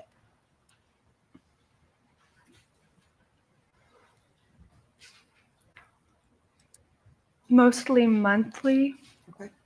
if I had to guess. What about in the year leading up to her passing? How often would you say you saw each other that year? Mostly monthly until that month, definitely. Despite seeing each other monthly, would you say you communicated pretty regularly? Yes. Was that through phone calls or text messages? Yes. In the time that That is the question. Did the judge require everyone to get really crappy microphones so he could have the most awesome microphone? Because I kind of foresee the judge going around and turning everyone else's microphone down just a little bit so he can have the most awesome microphone. I'm not saying that that's the truth of what happened, but I do see that possibly happening in my headcanon. I'm just saying. Also, yeah, it's an adjustable mic. Can you not get one of these things? It's $15 on Amazon. Look, I'm a cheapskate. I'm not gonna lie, but it was $15 on Amazon. you've known Amy, did you ever see her smoke any tobacco products? No. Ingest any sort of nicotine products like vaping? No. Now, I want to turn your attention to February 10th of 2020. Did you see Amy that day? Yes. And where did you guys see each other? We went to her home and we went on a walk or hike around her home, and then we went to dinner nearby. Now, did you go to dinner or do a walk first? We first did the walk. Now, what did you do on this walk? We caught up, just like friends would, talked about things that were going on in our lives. How long would you say that walk lasted prior to going to dinner together? Probably 2 hours at least. And how long was dinner?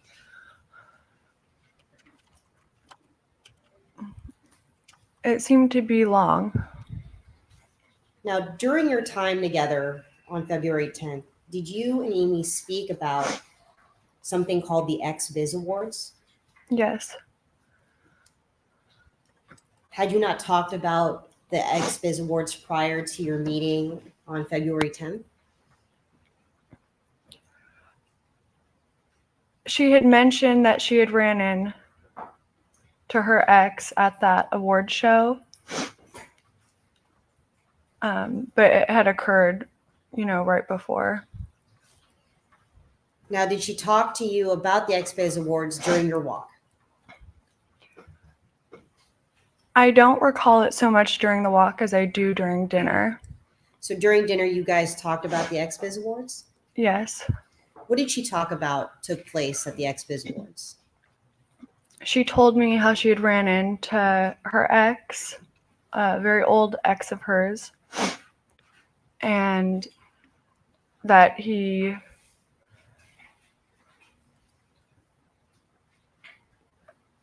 kind of went a little crazy and was triggered when he saw her and got into fetal position on the ground and was crying and reciting texts that they had had from a long time before. Okay, this is the other part that kills me, and I don't know if anyone has seen my, past videos where we saw him attempting to do stand-up.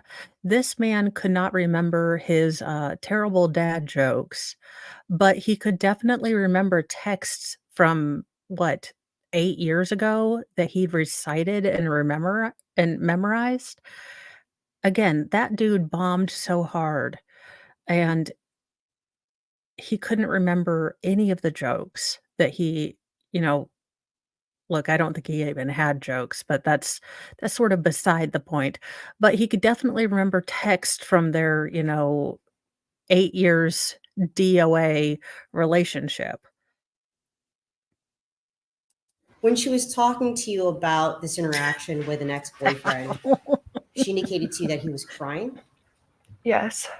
You used the word he'd gone crazy. Did she say those words to you? I don't recall her exact wording of it at this moment. But it was something to that effect? That's what was expressed to me. She talked to you about him getting into, did you say a fetal position? Yes. Thanks. Did she at any point talk to you about the tone of his voice when she had her interaction with him?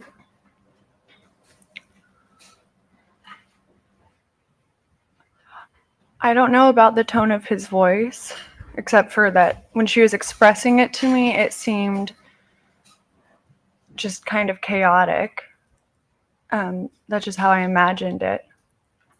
What was her demeanor like when she was talking to you about this interaction with her ex at the Ex-Biz Awards? I'm sorry, could you repeat the question? Sure. What was Amy's demeanor when she was talking to you about her interaction with her ex-boyfriend at the Ex-Biz Awards? She's very articulate, very well spoken, very intelligent, and obviously she has a lot of knowledge in the mental health world. But did she appear upset? She seemed very stressed by Okay, it to me. does anyone know what, this particular woman's background is? Because I don't think she's understanding kind of what the prosecutor's, getting her trying the prosecutor is not leading her in the traditional sense of the word, but I don't think she's understanding where the prosecutor wants her to go with some of the questions. And I think I would be very nervous. So I'm not speaking down to her or anything like that. This is not a dig. I'm just wondering what her background is. Um, because I think she's very nervous and I don't think she's maybe getting where she wants because I think to her she was trying to ask what her demeanor was as far as, was she afraid? And what she heard was, was she being professional? Was she kind of handling it as a mental health professional? So I'm wondering what this particular witness's background is because I'm afraid that the defense is going to utilize either her background against her or not. I'm not sure. Did she express to you how that interaction with her ex-boyfriend at that award show made her feel? She was scared. I know she was scared. And how do you know that she was scared? She had spoken about things that he had previously done to her. Objection. Non-responsive. And without going into specifics, Ms. Rollins, I'm sorry, Your Honor. Go ahead. Motion to strike. Sorry. Go ahead. Now, without going into specifics about the past, did she express to you why she was or how she was scared? She was scared of what he might do to her, to harm her, or even her clients. Objection. Speculation. Non-responsive. Well, clear that up first of all before I rule on that. I'm sorry? Clear that up first of all before I rule on it. I mean, Sure, is that absolutely. something she told you or? Go ahead. sure. Did Amy tell you that she was scared? Yes.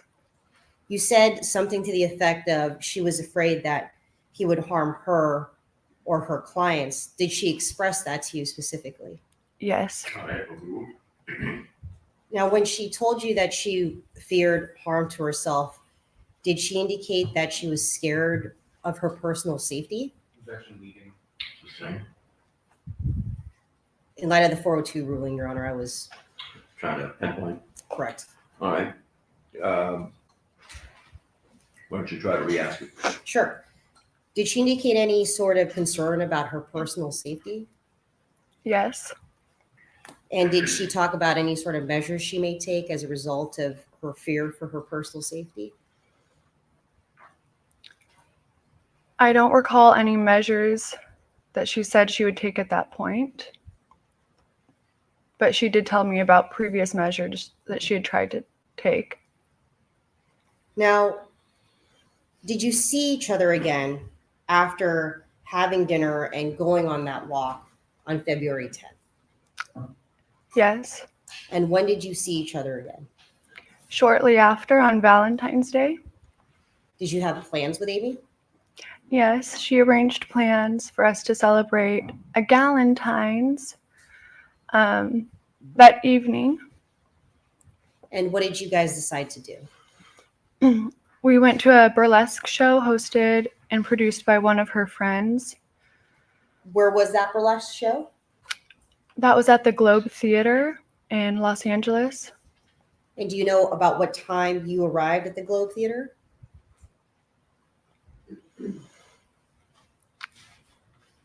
I can't recall off of the top of my head right now.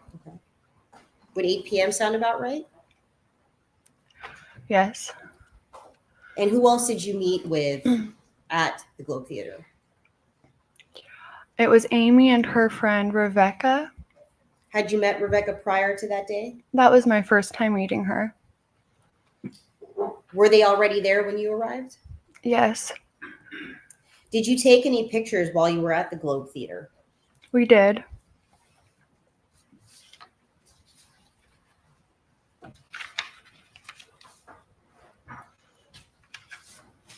You know what?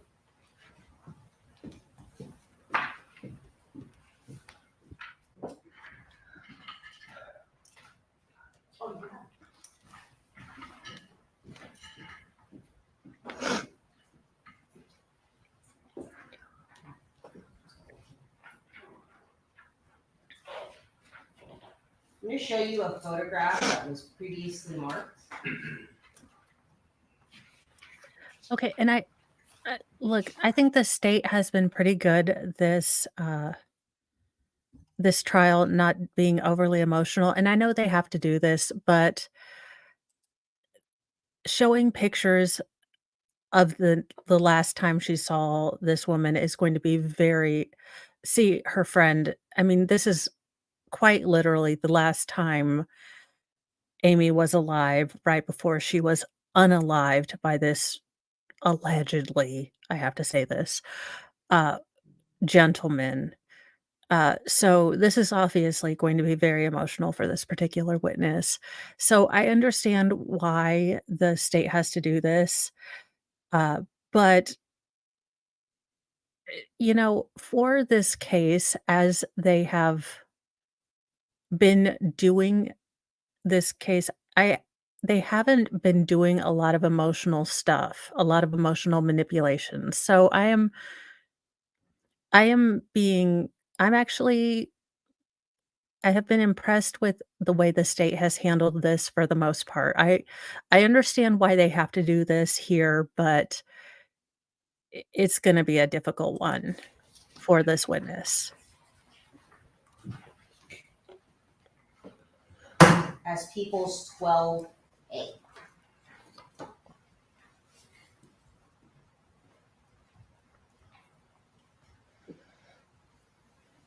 Do you recognize this photograph, Ms. Rollins? Yes. Could you please identify who's in the photograph? Okay, so this would be pinup style. Pinup style is generally, think 40s glamour. Generally, it used to be, the old calendars you would pin up on the wall. So definitely, I love these hairstyles take so flippin' long, and the amount of hairspray that is required to do this. The look, 50s, y'all, that it was glamorous, but it took all the time, and that hair will not move. That is a hair helmet right there. I'm just telling you, it's not gonna move. But it is very elegant, it is very glamorous. It is usually, like, the hint of sexiness, but more of a glamorous kind of it could go either way, but that's sort of what pinup, models are. I love the vintage look. I don't do it as much anymore, but I will probably start getting into it at some point. Who knows? I have all these ideas. Amy's on the left in the light pink dress and the leather jacket. I'm sorry. It's okay, take your time.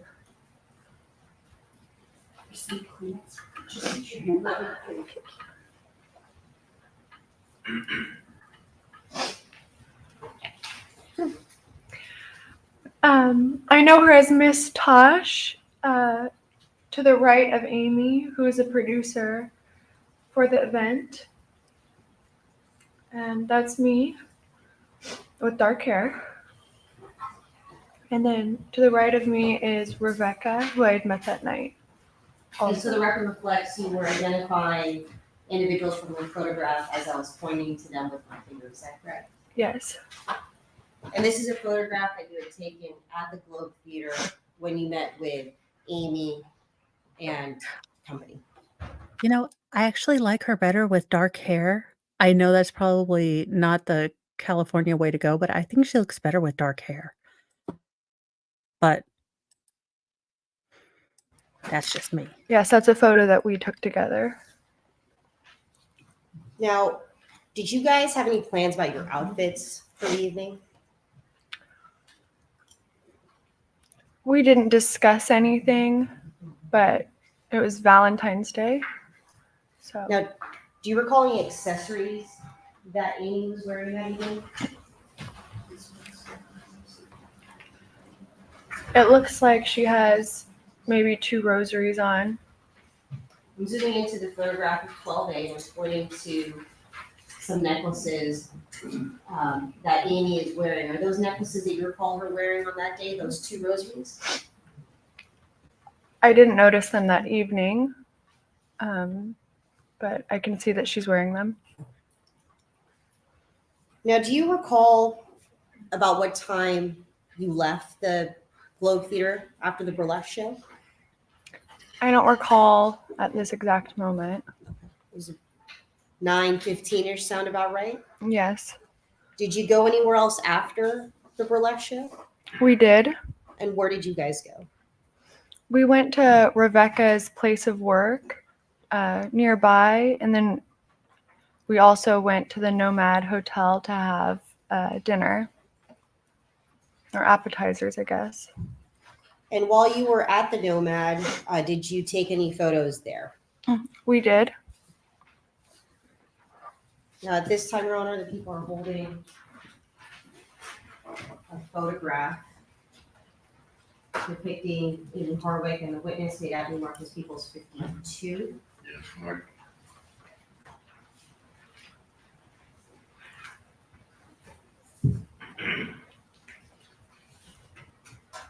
I'm showing you what's been marked as Peoples 52. Do you recognize that photograph? I do. As a side tangent, if you are looking for other trials as we are waiting for this and we finish up with this woman's testimony, uh, I believe MG Law is doing a retro rewatch of the Bradley Yawn case, which is also, well, tragic. But there was also a rosary involved. And look, it is all the shenanigans. He is a pro se litigant who is a moron pretending to be a midwit who barely understands and comprehends English. So hilarity ensues unintentionally. It is a tragic case, but he makes up for it being a moron. But rosaries were involved. So if you need to fill the gap, I would definitely do that. I think Baker, Sal, and I also covered it when it was going live or live, if you will. So if you need something to fill in the gap while we are waiting for them to post day 4, because I guess someone's intern fell asleep or something, we don't know. I You would recommend identify that who's in the case. photograph. Amy on the left and myself on the right. And this is a photograph that you took with Amy while at the Nomad that evening? We took it together, yes. Now, following your appetizers and hanging out at the Nomad, do you know about what time you left? I'm sorry, I don't recall the exact time right now. Now, do you know about, let's say, around midnight? Does that sound about right? I think so. Do you know where you went after the Nomad? I went to my cousin's house in Echo Park. That's where I'd left my car. And then I had Ubered to the Globe. So I went to go pick up my car from my cousin's house. So from the Nomad Theater, you took an Uber to Echo Park, Yes. where your car was parked, Yes. and then you drove home. Yes. About how long would you say it took you to get from Echo Park to your house?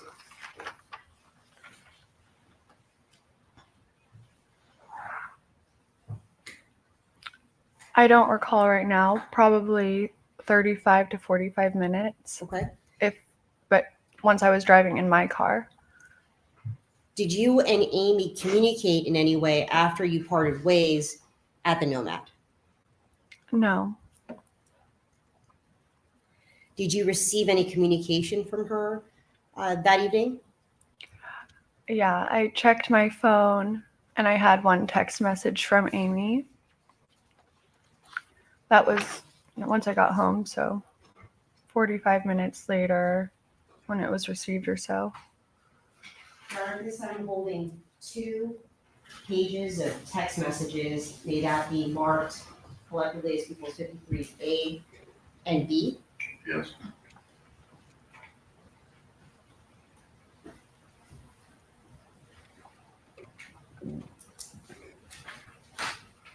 I'm showing you what's been marked as 53A. You recognize these series of text messages? I do. And how do you recognize these text messages? The blue ones, or all of the ones with the timestamp, are coming from my phone. I'm texting Amy. I have 80 unread texts, and she sent me a message at 1:02 a.m. asking or telling me, send me the pics on the green couch. So let me just break it down a little bit here. You talked about a text message in blue that I'm pointing to with my pen. Is that a text message that you sent to Amy? Yes. Now, there are text messages that have white writing with no kind of a blackish background. Are those text messages from Amy to you? Yes. I'm pointing to one text message where it says, "Send me the pics on the green couch," marked at 1:02 a.m. Is that a text message that you received on February 15th, after your Valentine's Day gathering at the Nomad from Amy? Yes. And I'm pointing to a photograph that we looked at earlier. Is this your response to Amy? Yes. And what time did you respond to her text message? I started sending her photos at 2:05 a.m.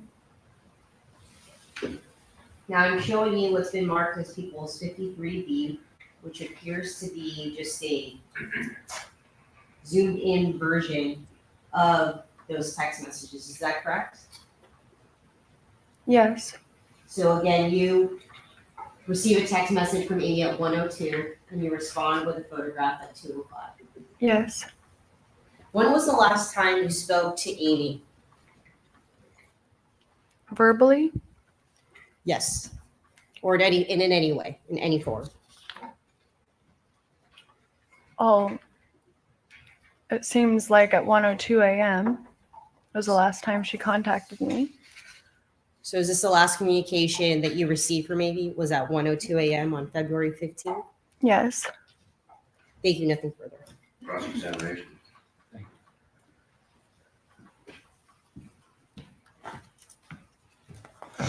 Good morning, Ms. Rollins. Good morning.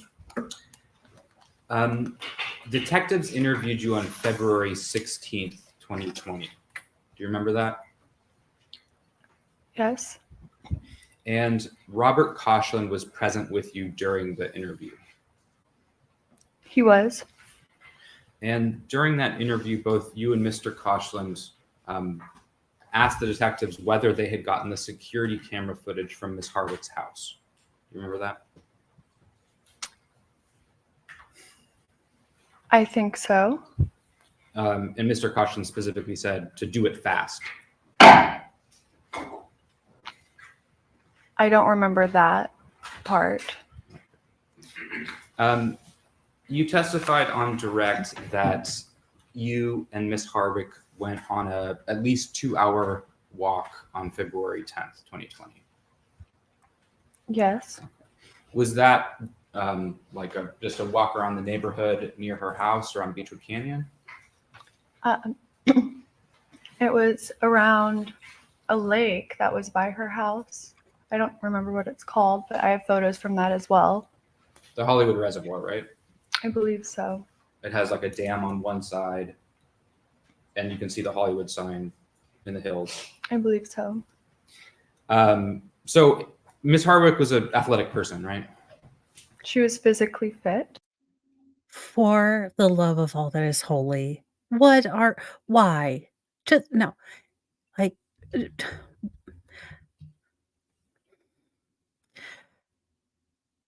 look, at my most physically fit, when I was deadlifting and I could deadlift almost 300 pounds sumo style, not regular, because look, my hips were made for sumo style.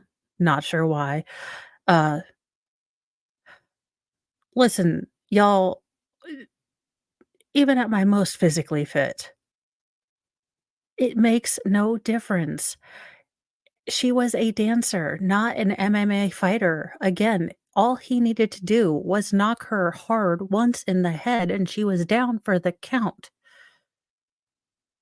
This whole premise is stupid. Ugh. She went on runs.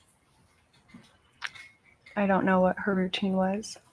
She had a background in dance. Yes. And, like you said, she was. How does dance prepare you for a punch in the face? Or getting semi-strangled? Explain the logic to me, Doogie Howser. I would like to Because physically, understand it, she Neil Patrick physically Harris. fit. She worked out and stayed in good shape. She appeared to be in good shape. Even the witness is like, "The hell are you going with this dude?" How many times had you been to her house at 2086 Mountain Street, do you think? Was that her last address where she was living? Yes.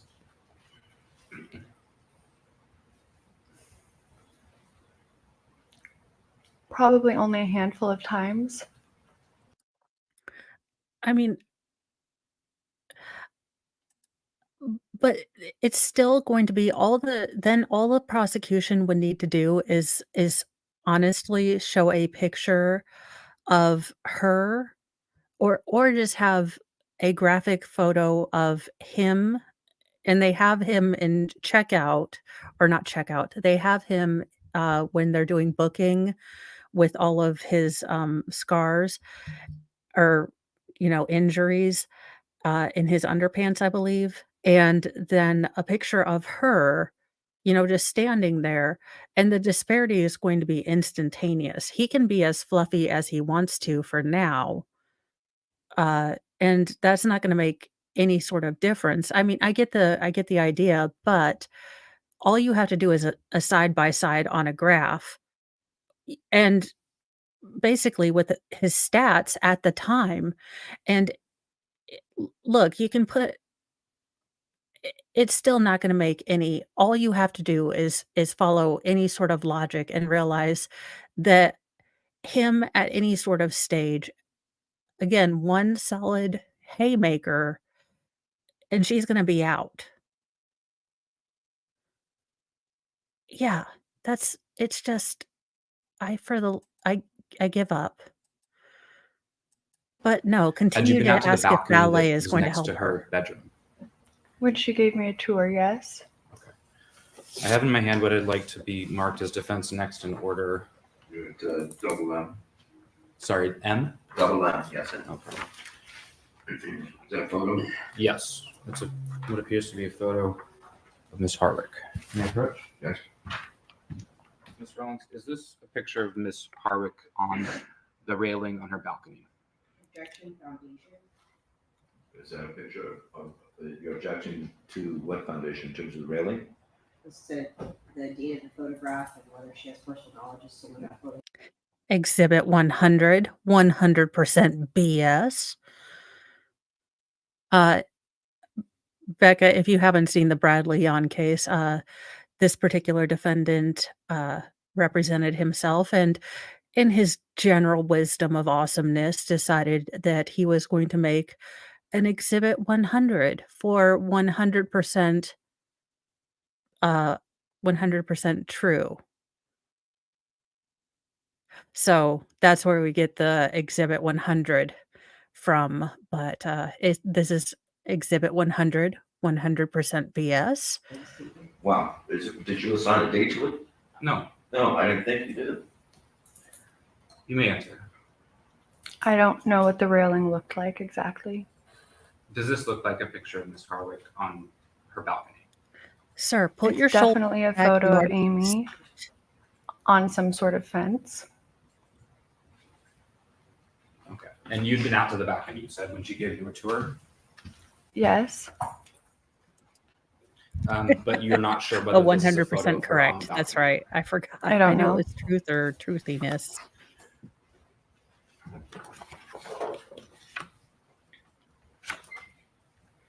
Now, at the time of the interview with detectives on the 16th of February,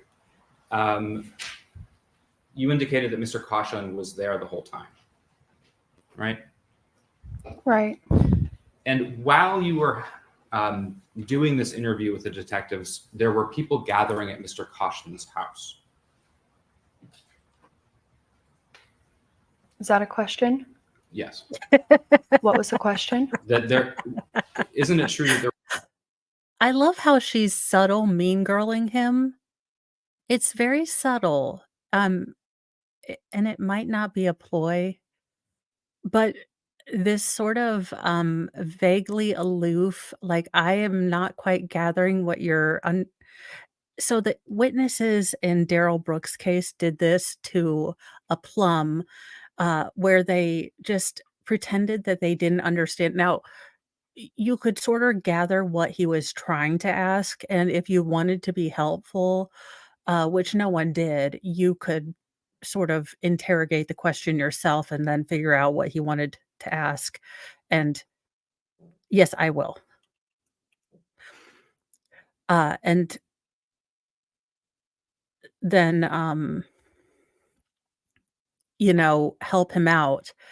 But the fact that she's just sitting there and making him she's just giving one-word answer, she's not helping him at all.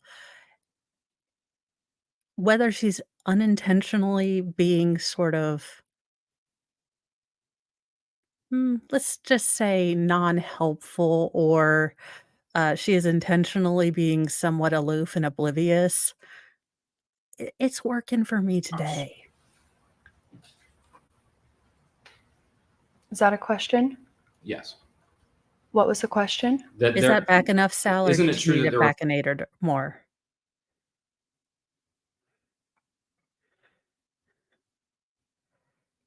people gathering at Mr. Koshland's house while you were having the interview with detectives? I believe he does say that in our interview. Yes.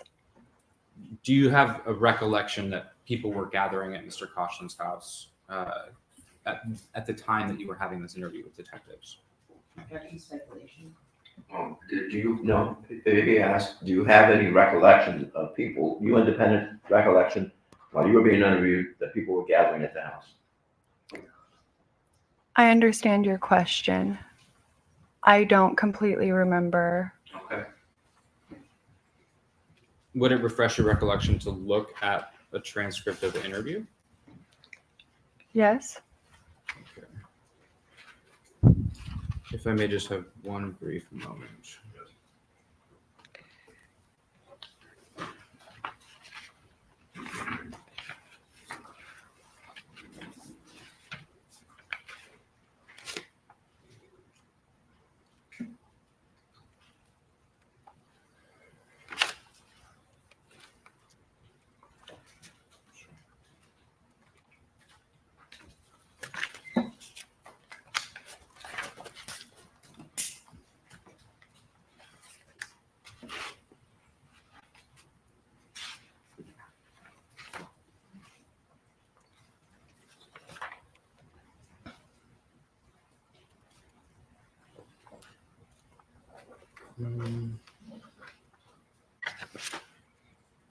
Actually, I'll move on. One of the reasons, so at the time of the interview, you and Mr. Koshland were receiving lots of messages about Miss Harwick's passing, right?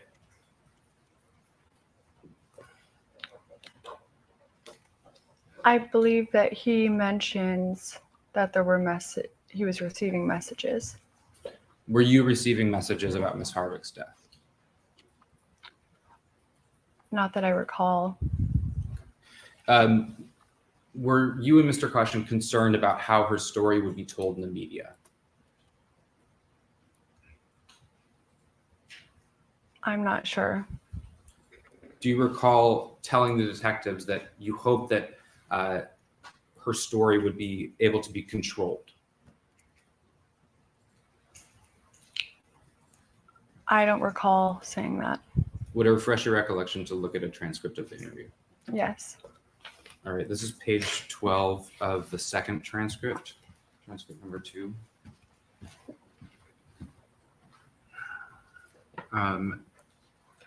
So if you could please read from line 19 to 28 of page 12 of transcript. Read it to yourself if you would, please.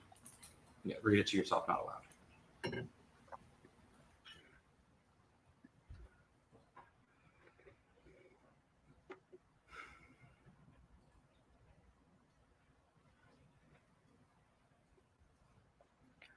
I'm sorry, I wasn't done.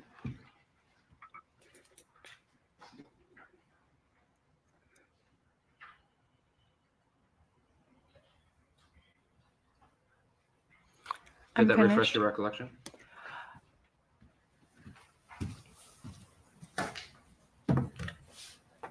A bit. And isn't it true that during the interview with detectives, you expressed that that you had concerns about how her story would be told by the media? What I just read, none of that was coming from me. I think my abbreviation is the letter S. Would it refresh your recollection to look at the key on the transcript? Yes. May I approach? Yes. Showing the cover page of the transcript, 2 of 2. Oh, thank you. So if you could just look right there at the legend and then look up when you're done. Okay. And do you want to look back at page 12 again? Yes. Okay. So if you could please reread lines 19 to 28. Okay, yes. And have you reread them? I understand, yes. Okay. So isn't it true that you expressed concern to the detectives about how the media would tell her story? Yes. And that you expressed a desire that you hoped it would be able to be controlled? I hope that she's portrayed as the woman that she is. And not a victim who was naive. And, you know, that's what I meant by that. Okay. Objection as to narrative at this point. I mean, he asked the question. He asked the question about what it is that she was afraid of the media portraying. So really, he can't be upset that she would go into a narrative about what it was that she was upset about being portrayed as. He asked the question, he solicited the response. So, it's kind of on you, sir. Sir, you done screwed up. Prior to your Ron. testimony today, did you speak with Mr. Avila or Ms. Mariano about your testimony today? Recent to today. Catherine, is that your last name? Yes. Yes. And did you speak about the facts of the case? I went over my interview with the detectives via audio and transcript, and then also the preliminary trial transcript only. My question was whether you spoke with Ms. Mariano about the facts of this case. I asked her what Mr. Pursehouse could be facing. And that was the only discussion about the facts of this case. Is that your testimony? I believe so, yes. Okay, nothing further. One moment. No redirect, Dorothy. Now you may step down, thank you. So that's what we have today. I will ahead and have keep a seat. looking. Get comfortable. This is definitely not. And I might look at the Brenda Powell case later. I know that there was a case that I put up yesterday about the mother from, I believe, Louisiana. I need to double check that. Who is going to be representing herself. But that is a fairly ugly case, and I will be covering that in short bursts. But I am not sure what that is. I am going to take a break now. I will keep looking today, and when they put this up, if they put this up, uh, you know, around noon, I will try to get at least an hour or so in. I don't know what is the holdup exactly. I have no idea. But hopefully we will get something going. But I do need to take. Oh, it's not? Well, I know they've got certain parts of it. I haven't gotten really into. I hear Sydney Powell or Brenda Powell, and I any sort of pal and I go directly to the political thing, and I'm like, "I'm not getting into that can of worms." I have my this is not a political channel. If I wanted to do a political channel, I I will start a different channel. That's a whole can of worms. But I do need to take Mr. Fry. We do need to try the leash and harness again and try to walk at least a little bit. So I will see you guys later, if not on Sal and EU's channel for the evening, hopefully getting some of this case done. Then tonight for nightly newsy news you never knew you needed at 7 Eastern. I will be here. It'll be about an hour of, some serious, some ridiculous news. At least we had a positive possum story yesterday after we had that, orangutans are jerks too. Uh, well, I can't give up all the stories. I can't give up all the story time stories. Well, and thank you guys for joining me. Have a lovely rest of your Wednesday. Uh, you know, New releases on Kindle Unlimited today on Wednesdays, if you know what I mean. If you are a smexy book kind of person, just saying, there are new releases on Wednesdays. I will see you guys later. Have a great day. Bye, guys.